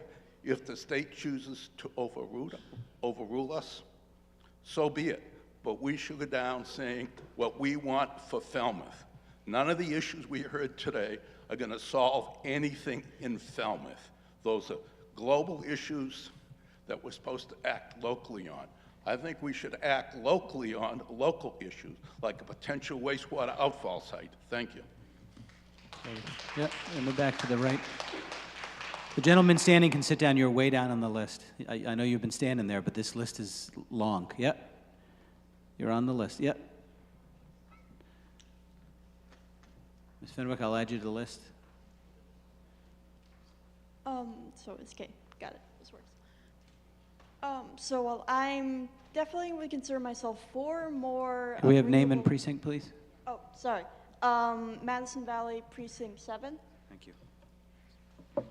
I consider myself more for renewable energies, but my main concern with it being offshore is the level of noise pollution that will come both from building wind turbines as well as when they are actually being used. So like, do we know anything that might mitigate the noise pollution as well? Or is that something we don't know much about yet? Yeah, I mean, we're kind of, if you want to, Well, if you want to address it. I would just say that this article does not endorse any one developer, but we do have assurances from the developer who applied in Falmouth that noise mitigation would be obviously part of their presentation, not obviously, but part of their plan. So, for example, there was some misinformation about noise at 70 decibel levels as coming from the substation, but we received information from the developer that applied that they would comply with not only the state's decibel level of 10 decibels, but also the town of Falmouth of 6, which is, very compatible with human health and so on. Okay, the next speaker is right beside Madison, yep. Tara Valley, Precinct 7. I again ask you to vote this down. Again, reiterating what the woman said up in the balcony. Did we not learn anything from the wind turbines that were causing health problems to humans on land? Well, what's it going to do to our ocean animals? You're not going to have to worry about erosion. You're going to have to worry about no fish in the sea, no marine life anymore because of noise pollution. Again, I do what I can to keep things green. I recycle. I have solar panels. And one of my other questions is, how many people live near where the lines are going to be? Is there anybody here that's for this that lives near that, or is it just everybody against it? Okay, gentleman in the balcony. Thank you, Mr. Moderator. Dave Buzanowski, president of the Falmouth Heights Mira Vista Neighborhood Association. I've been called a lot of names over the last few months, and NIMBY is one of the weakest. From the presentation that the petitioners just made, I would have to say I did not hear a lot of benefits to the town other than the host agreement. A lot of the other ones, jobs, for example, is dubious at best. They're going to be temporary jobs. They're not going to be long-term jobs. There's no question about it. I rise in opposition to Article 15.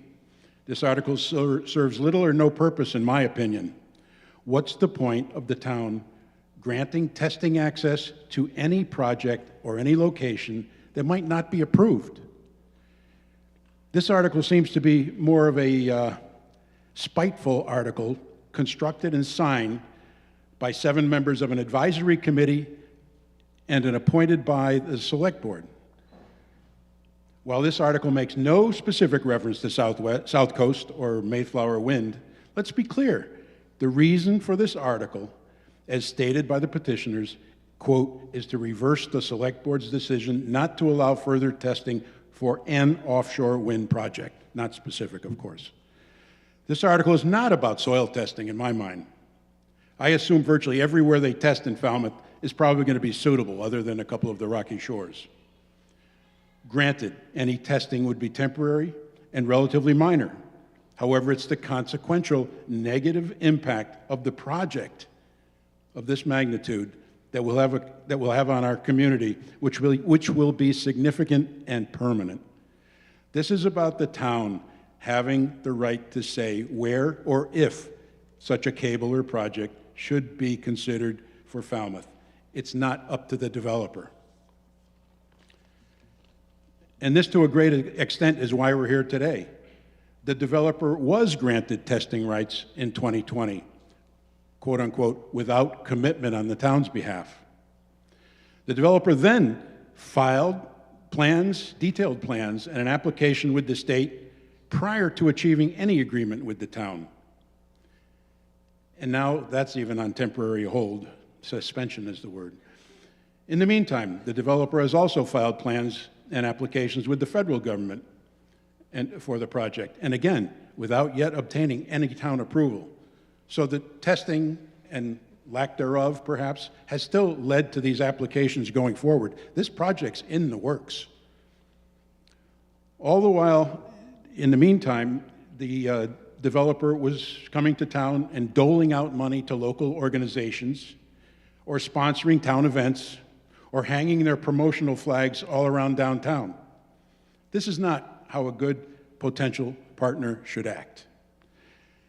I've recently written to the editor and copied some of you that the new game in town, instead of the old rock, paper, scissors, is now climate, environment, community. And in the case of many, the climate trumps everything. There must be a balance here. The impact on the environment, the impact on the community, and the people therein have to be considered. Lastly, did you know that the Federal Bureau of Ocean Management had suggested that Minot Beach was a cable landing site? Did anybody know that? And the cables were going to go directly up Davisville Road? Anybody know that? No, I don't think so, unless you read the 1,800-page BOEM documentation. That was turned down by the town, to be perfectly honest with you. And why? Aside from the complications once they got up to Route 28, but also because BOEM contacted Falmouth, the town, and the town said it's too much of a residential community. Okay, the gentleman's time has expired. I just want Mr. one or two more Moderator. sentences, if I may, just to finish up. A lot of this is beyond the scope of this article, by a long shot. Okay. There are a lot of locations that could handle this project, and the benefits that, to the greater good that the petitioners mentioned, would also be served by going to the canals power plant or elsewhere. I say vote no on Article 15. Mr. Goldstone?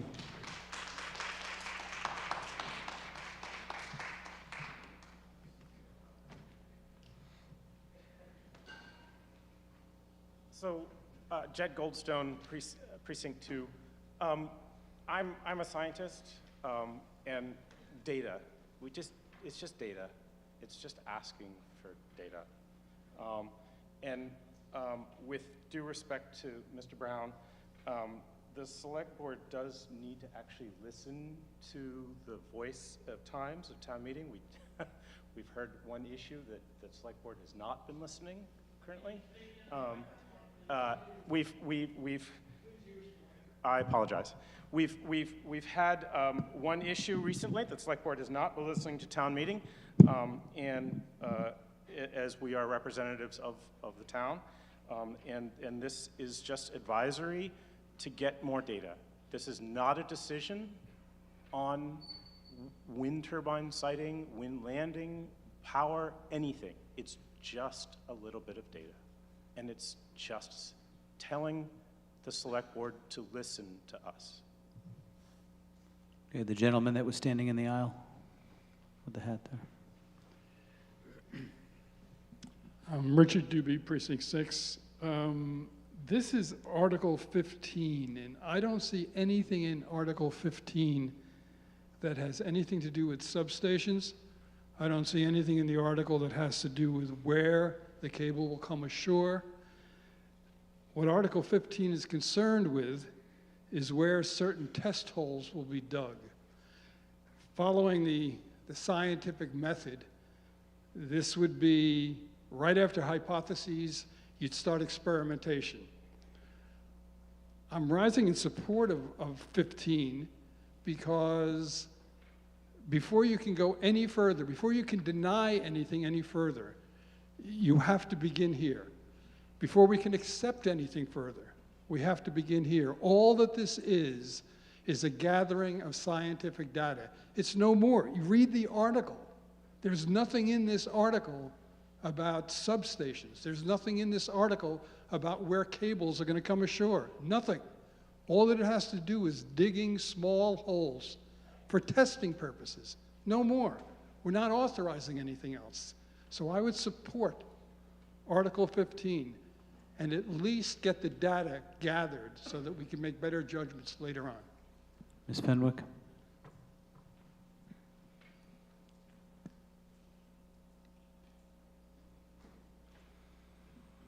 Thank you.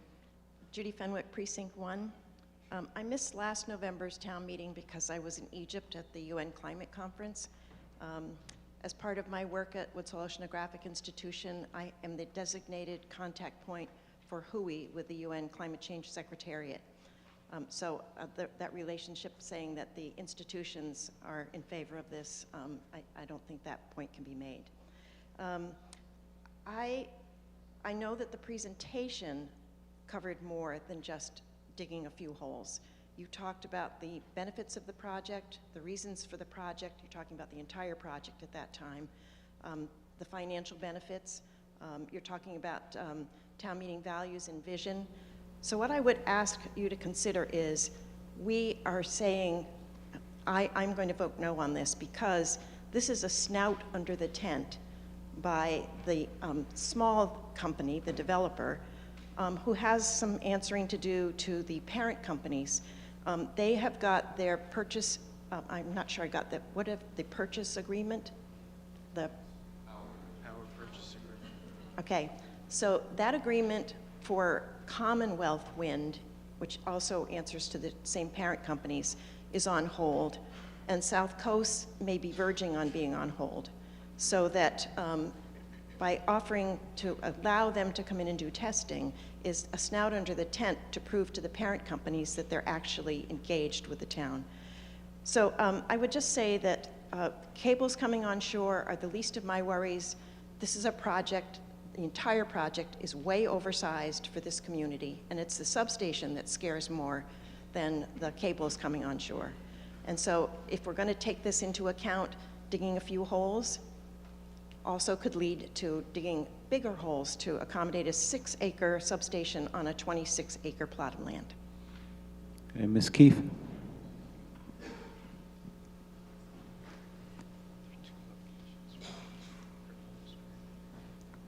Melissa Keefe, Precinct 4. Through the moderator, I have a couple questions for the petitioners. As a history, before I was a nurse, I was an environmental chemist, certainly not to the level of Dr. Goldstone. However, I did do my fair share of groundwater and surface sampling. Is there anyone here from South Coast Wind to represent your article that can defend any of this? Maybe quiet some of the concerns or clarify, are we going to have a 6-acre substation, or is there anyone that can clarify any of this?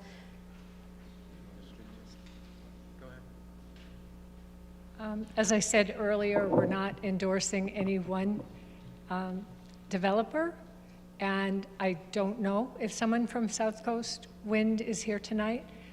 I would just say that we're glad so many people are for wind energy, but I would just say other communities figure it out. Barnstable, East Hampton, Long Island, and so on. They build substations and deliver the cable safely, trust the engineering plan that the water won't be polluted, mitigate sound. Other communities are doing this. They've been doing it in Europe for decades, and we can figure it out too, and we need to. So I should be clear, I 100% support alternative energy. I do not support this article in any way. I fear trusting the process, which we don't seem to have a clear, we don't seem to have a clear process as to what exactly is going to happen. I trust that you think it's going to be a couple of 18-square-inch holes. I 100% believe you, Mr. Patrick, when I asked you last week at our precinct meeting. However, I also professionally can say that I know how quickly that this scope creeps, and I'm completely with Ms. Fenwick on the snout under the tent. Thanks. Ms. Shepherd? Ms. Harris, you're on the list.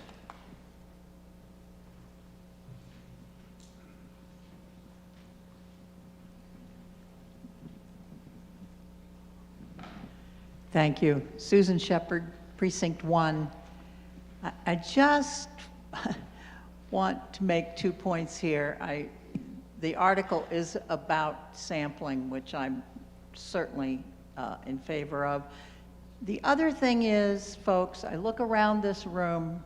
I know many of you, a lot of you are in my age bracket or above or slightly below. What are we leaving our children? This is a much bigger issue than the town of Falmouth. We have children, we have grandchildren. I worry about my grandchildren now. I'm going to be dead before the full effects of climate change are on us. Hopefully they won't be. Falmouth is going to be underwater in the future. We have to deal with this. And one of the ways we have to deal with it is energy like wind and solar. I don't think we should just slam the door shut. Thank you. Mr. Stone.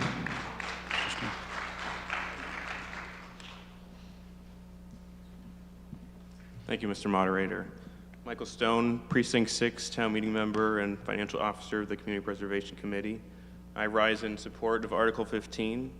I grew up in Falmouth and have lived here my entire life. I'm a property owner, business owner, and father. I'm also one of the younger members of town meeting. I have many things to be fortunate of, and we all do, as Falmouth residents.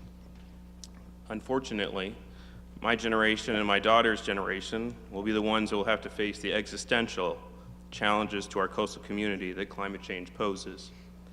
The rising sea levels, the environmental degradation of our inland and coastal waters, the intensifying storms, the loss of livelihoods and property, the rising food costs and insurance costs. Our business as usual, fossil fuel-based economy is pushing our planet, upon which we all rely, to the brink. We need offshore wind projects. As a coastal community, helping the transition to clean energy is one of the most important things we should and can be doing. This is existential to our way of life that we've all enjoyed here.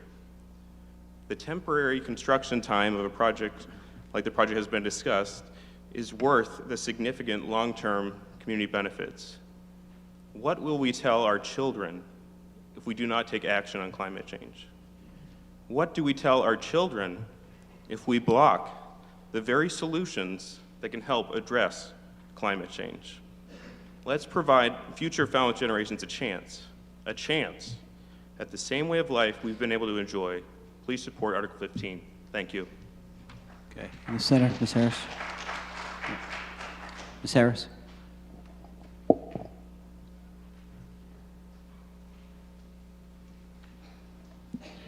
Thank you. Charlotte Harris, Precinct 5. I actually live right off Curly Boulevard. And the way I heard that story was Curly gambled out there and he wanted a better road.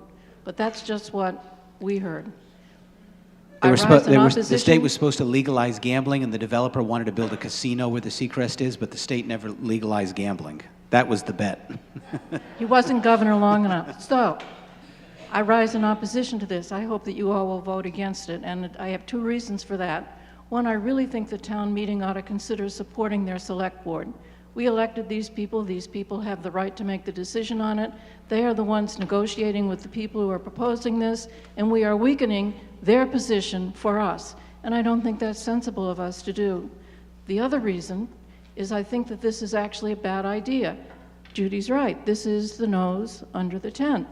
And so it's disingenuous to say that we shouldn't look ahead to what will follow on this. Okay, you dig a test hole, and then what will happen? Oh, but you let us dig the test hole.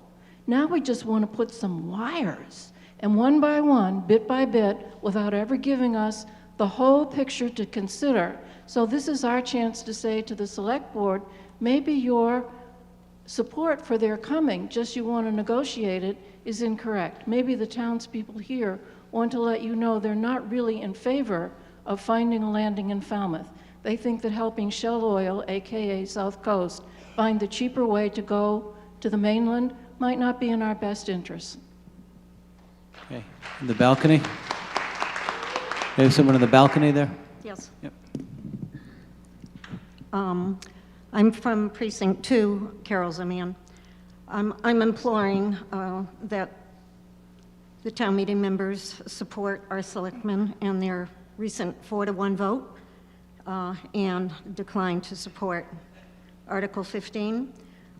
For some of the same reasons we've heard tonight, I hope this is coming in clearly. Falmouth Heights is a densely populated residential town. It's comprised of numerous narrow and several one-way streets. It's inappropriate, it's dangerous to even consider it for industrial commercial project of the magnitude that South Coast Wind is proposing. The area where they seek access lacks the appropriate space for industrial-sized trucks and construction equipment. The parking lots are small and barely adequate for the few residents from Falmouth and tourists that fight for parking places there each summer. It is out of selfish greed that this non-American corporation, one that already changed its name once, eyes our shoreline, showing no respect for the residents and the traditions of our communities. South Coast Wind has no skin in this game. If they lose, if there are losers, it will only be the dedicated residents of Falmouth and our select board that fights along with us to save our wonderful shoreline community. Windmills are, after all, a lot like electric cars. And thank you for your honesty tonight about why the policemen perhaps would prefer not to have them at this time, because they're not really very reliable. And I hate to bring it up, it's been brought up twice, but I applaud the earlier speakers, much like Windmill 1 and 2. Those were a little costly, weren't they? And what about the 200 people who lost their lives in Texas about a year ago when they had a cold snap? Those windmills, that preferred brand of energy to keep them warm when the temperatures dropped, they just didn't work. I wonder about the ones in saltwater working any better in the Northeast. Okay, let's keep it on this one. Okay. What guarantees that South Coast windmills will work and operate as expected? If not, our shoreline will be ruined. Our shoreline losses will be for naught. Not that they would care, because we know about the failure of large corporations. Usually they are followed with bankruptcy. I think we can all remember Solyndra that we have financially suffered from as taxpayers of Massachusetts. Please respect our board. Please support their 4-to-1 decision, deny soil testing, prevent Pandora's box from being opened. As well, we can see the gifts that often these big corporations bring are but bribes and are usually disguised. I hope that some of the people who are supporting this are not supporting it because gifts were brought to them too. Okay. And I don't mean in this room, trust me, that is not my intent. Okay. But we do know that some large organizations have been given grant money. I don't think our select board has. So please, please, please, not a board that has the courage to care about its residents and its shoreline. And I thank you for listening, and I hope the best decision is made for the people of Falmouth. Mr. Patterson.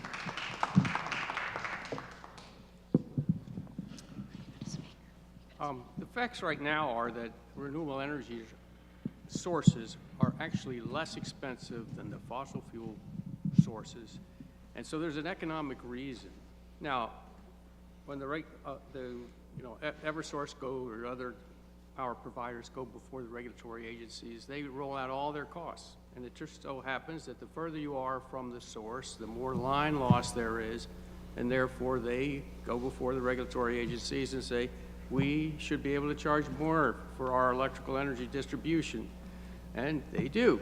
It turns out that Falmouth pays higher rate than most of the Mid-Atlantic and Northeastern communities that are closer to the sources. I don't know of any active sources right now on Massachusetts. There's a backup source up on the old canal plant in case there's an outage. ISO New England is the organization, it's a not-for-profit organization that's actually responsible for making sure that we have adequate sources to always meet the needs that we have. And I attended one of the briefings that they gave to the Massachusetts Municipal Association as a newly elected select board member, and listened to how ISO New England manages the grid so that we always have the electric power we need. But if you're further from the source of electricity, you will pay more. It's just the way the cookie crumbles, I guess you'd say. If we had a source like the offshore wind farm south of Martha's Vineyard that was being proposed, it would save us money. And it would save all of us money. Somebody was asking, what is it going to benefit all of us? It's going to, no matter what community that power lands in, every one of us will save money. And somehow or other down the road, we're going to have to address the fact that fossil fuel energy is limited. It's a finite resource. And as it gets lower and lower in quantity, supply and demand, it's going to cost more. So I know there's health issues. In one of my multiple careers, I actually for 3 years worked for the Department of Defense Electromagnetic Compatibility Analysis Center. And we were looking at the health physics associated with energy across the entire spectrum, from direct current all the way up to cosmic rays, light being somewhere in the middle or in the middle region. And the only time that we ever saw any time when the electrical energy actually coupled into chromosome type micro scales was when it was in certain frequencies. You've got microwave frequencies, you've got ultraviolet, which is of course what causes sunburning and skin cancer. You've got cosmic radiation, you've got things that come from active radioactive sources, but light is not a band that causes cancer in humans, and neither is direct current from all the studies that I reviewed in my. So the health issues, I'm sorry, they're going to bring direct current ashore and transmit it to some distribution center where it will be turned into 60 hertz, the same frequency that comes through our electric ranges that we stand right on top of, experiencing those fields, but I don't think that there's any evidence that 60 hertz alternating current is causing any kind of cancer in human beings. And, I was in the field for some time. So, I'm just saying the issues of health, I don't believe are factual issues that we need to be worried about. We've lived in 60 hertz environments. We've had power lines. We go underneath of them all the time.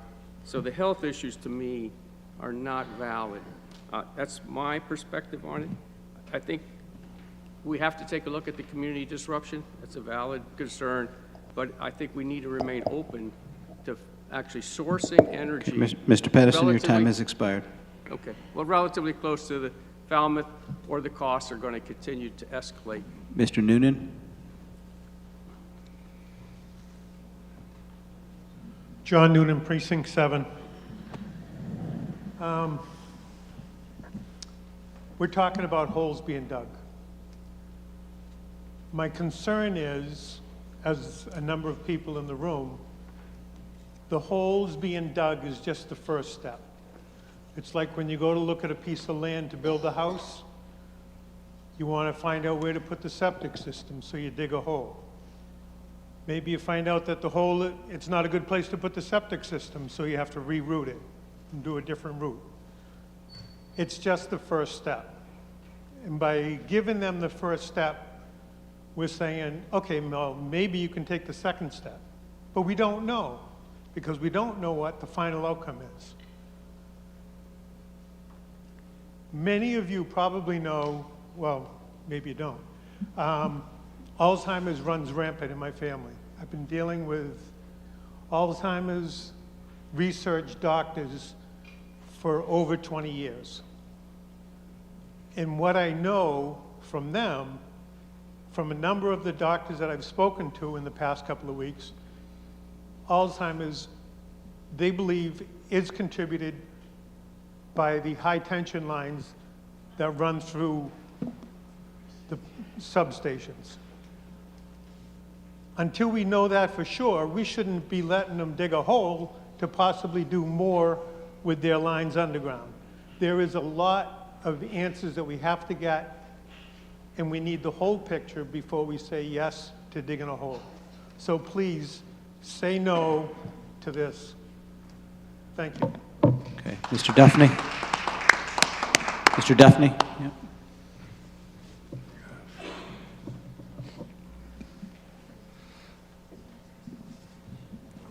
Thank you, Mr. Moderator. Michael Duffney, Precinct 6. I have a couple of questions. First of all, I just want to say that I came prepared tonight to vote in favor of this for what I thought were all the right reasons. But to that point, I want to ask one of the selectmen, maybe Mr. Brown, can the selectmen make an airtight agreement that says that there will be no further anything until we have some of the serious questions that we have raised here tonight, and a lot more that have not been even asked? Can we do that so that we could move forward to learn more? Because this is not a Falmouth problem. This is not just a Massachusetts problem. This is not just a New England problem. It's a big problem, and we do need to address it. But could you answer that? And then I have something I want to say. Mr. Brown. I don't know if I can really answer that. We can, the agreement that we signed last time did clearly say that it was just for testing, just for, excavating the holes so they could test to see what the soil conditions were, and it didn't imply any further agreement. So that would be what we would do again if we were to agree to such a thing. But I got to say, personally, my opinion of it was that the whole interaction between us and them just wasn't well done. When they first came to town, they asked us about a couple of sites, and we said, well, all of our utilities going to the vineyard are down at the end of Mill Road, so we'd like you to be, considering that. That's our first choice. And they said, oh, okay, but we need the heights as a backup, just in case that doesn't work out. And then they didn't say anything to us again. There was no more communication. We found out by their filing with the Energy Facilities Siting Board that they fully intended to go to the heights in the first place. And I think they were just kind of saying okay to us on the Surf Drive just to placate us. So that's not how I want to do business with such a project this big, to find out everything third hand, second hand. If it's a project this size in this town, we need to have honest, deliberate dialogue. So I think that's been lacking. I have done, if I may, Mr. Moderator, I've done some of my own personal research, if you will, in terms of looking at some of the infrastructure that comes out of Pilgrim, the retired Pilgrim nuclear plant. And if you see it, it's pretty daunting how big that infrastructure is. That said, Pilgrim was only putting out less than 700 megawatts. They're talking about, I read that they're bringing ashore 2,200 megawatts. Canal Electric puts out 1,200 megawatts. If you look at the infrastructure that these facilities, comprise, it's pretty daunting to think that this is double the size of Canal, almost 4 times the size of Pilgrim. And so, and again, these are the questions that we're not being able to ask of them. And, I want to say yes, but I'm scared to death about saying yes because of what I see. 8 miles of road's going to be dug up, to get to the substation that they're going to build. Is going to be, there's a lot of money that could bring that to Canal. Thank you. Mr. Neto? Yep, I'll add you back.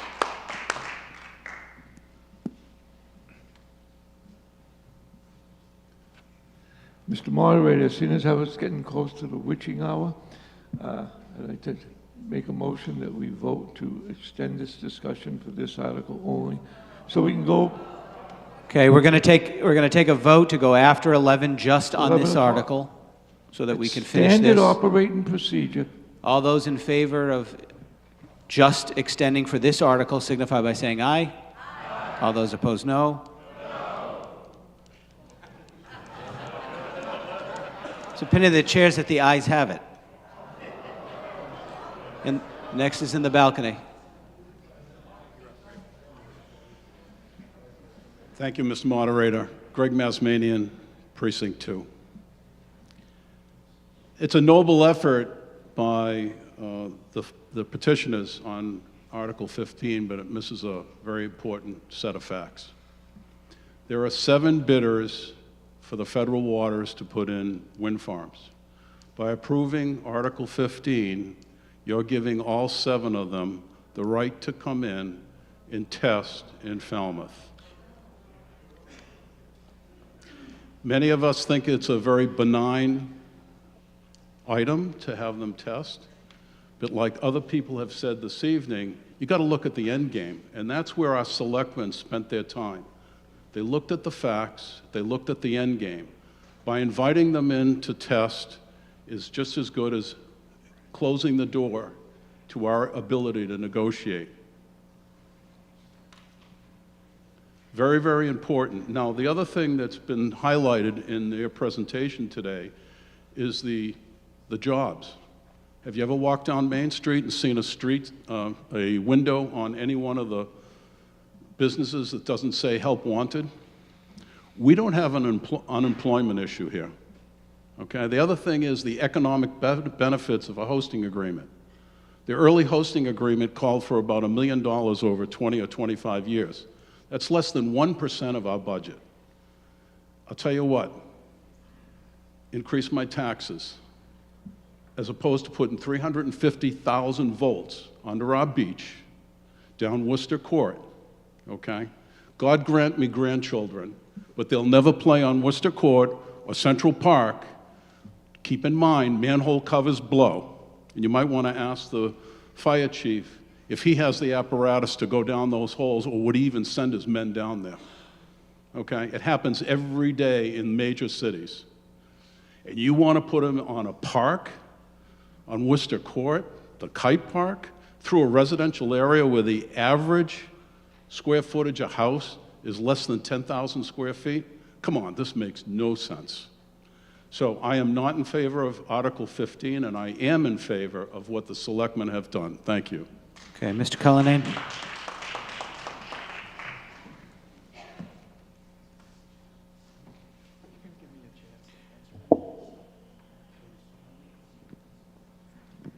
Jason Cullinane, Precinct 6. I call the question.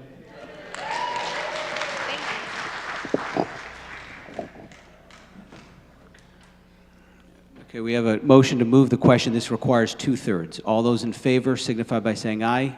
Aye. All those opposed, no. Okay, the chair said the ayes have it by the 2/3. Sorry about that. I was trying to let you wrap up.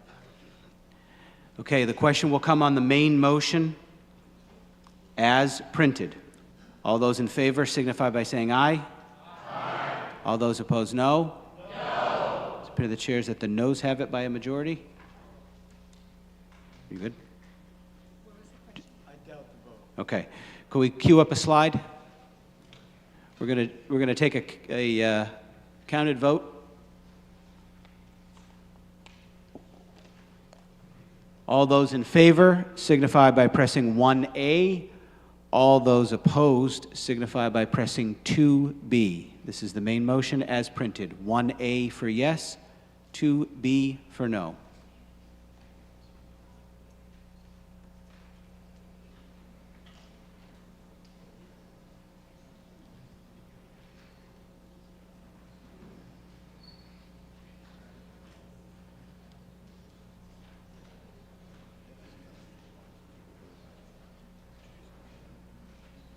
Yeah, but no, he's been on the list for a while.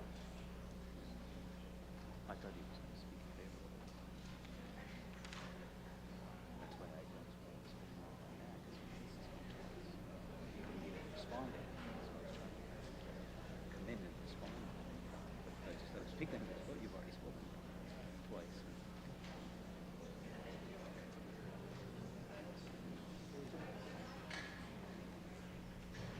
By a counted vote of 72 in favor and 116 opposed, the ruling of the chair stands, and the meeting will stand in recess until 7 o'clock tomorrow.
Falmouth Community Television's coverage of town meeting is sponsored by the following corporate underwriters.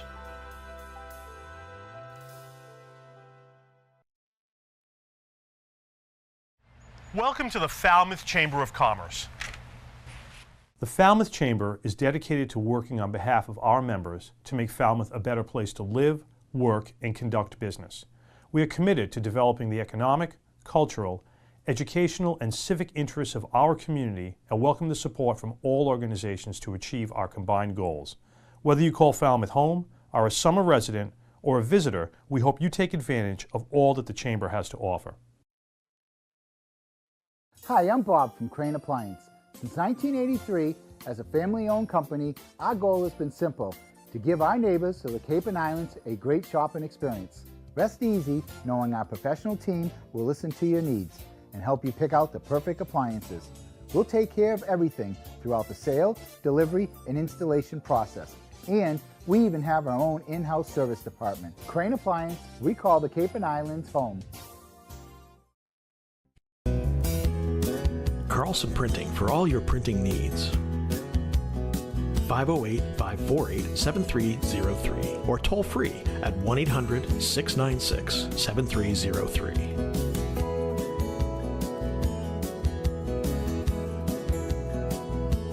Our email address is carlsonprinting@aol.com. Carlson Printing for all your printing needs.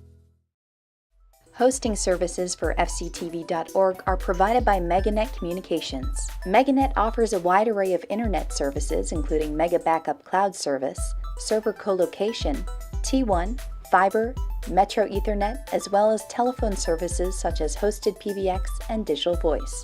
Their number one goal is to keep your communications network up and running and allow you to focus on growing your business. 877-634-2638 or meganet.net.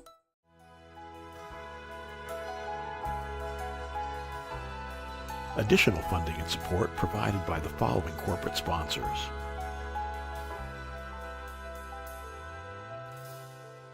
Francisco Tavares Incorporated is proud to be celebrating 70 years providing both residential and commercial landscaping. From landscape construction, maintenance to site work for over 70 years, our professional crews deliver a full range of landscaping, masonry, and yard enhancing programs. 508-548-0911. Main Street Gallery and Real Estate, a family-run art gallery and real estate agency located on Main Street in Falmouth, focusing on local and regional fine art. Main Street Gallery and Real Estate, 774-763-5441. The attorneys at Oppenheim & Nickerson, LLP, have provided legal services in Falmouth for over 36 years. We advocate for our clients and work to provide quality representation in the areas of business and corporate law, real estate law, estate planning, and estate administration. 508-548-8255. Hamilton Tree and Landscaping has been proudly serving Falmouth and the Upper Cape since 1978. Located on Route 151, we're available for all landscaping and tree concerns. Appreciating your property is our motto as we continue to keep your tree and landscaping needs our top priority. A&A Paving, we believe in providing customers with quality products supported by excellent service. We provide commercial and residential seal coating, asphalt paving, and repair services for Cape Cod and southeastern Mass. A&A Paving, 508-540-4944. Calfee Insurance, offering insurance policies for your car, home, business, life, and disability. Calfee cares about all your insurance needs. 508-540-2601 and online at calfeeinsurance.com.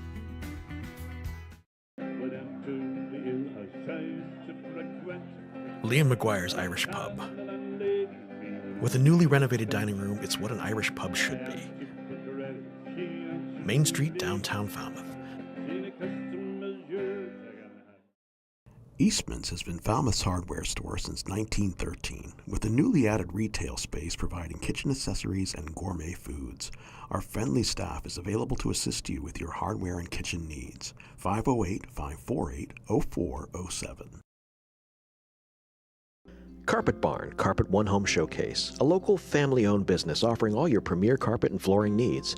They also feature tile and vinyl floors, area rugs, window treatments, and kitchen and bathroom cabinetry, serving you at 4 convenient locations.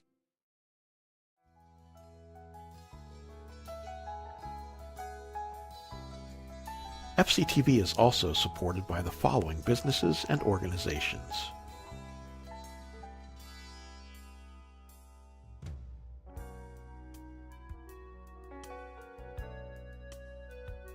Dogs and Hogs, 781 Main Street. Ample parking in the back by our fence.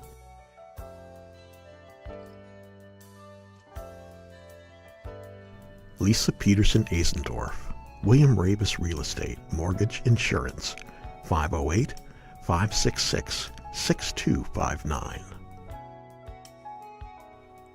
Grassi Septic Solutions, 508-548-7500.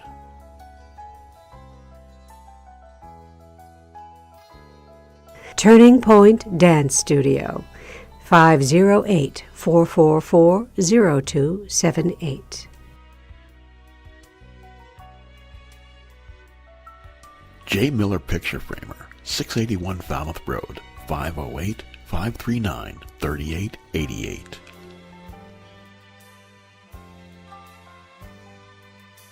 The Annie Hart Cool Team, Sotheby's International Realty, 508-868-0664. Dalpy Excavation Incorporated, 508-548-9788. info@dalpyexcavation.com.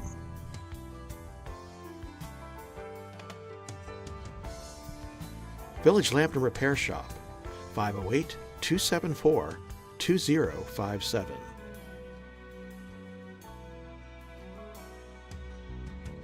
Every lighthouse needs a keeper. friendsofnobska.org.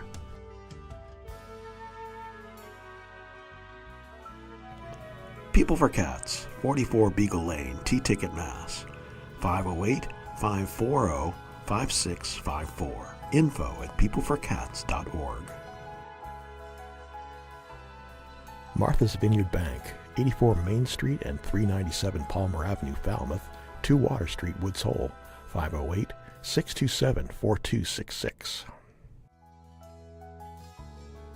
The Falmouth EDIC, falmouthedic.org, 508-548-7440.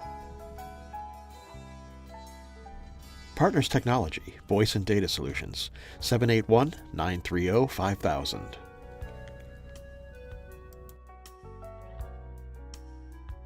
Wacoit Congregational Church, 508-548-5269.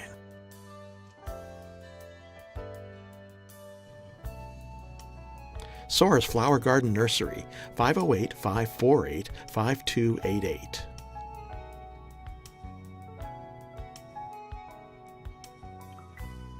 M. Duffney Builders, 508-540-3625.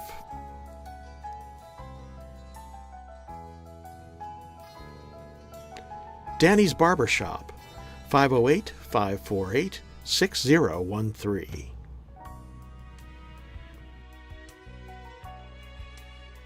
David Rogers Electric, 508-274-2057.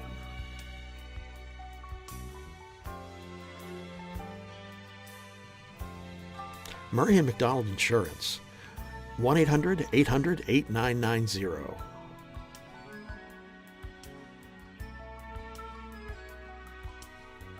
Chapman Funerals and Cremations, 508-540-4172.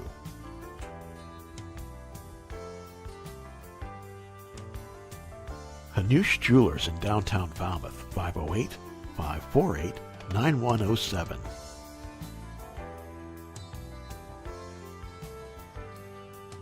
Mahoney's Garden Center, 508-548-4842.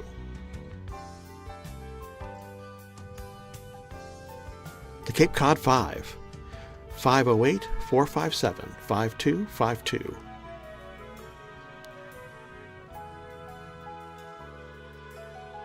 And Steve's Pizzeria and More, 508-457-9454.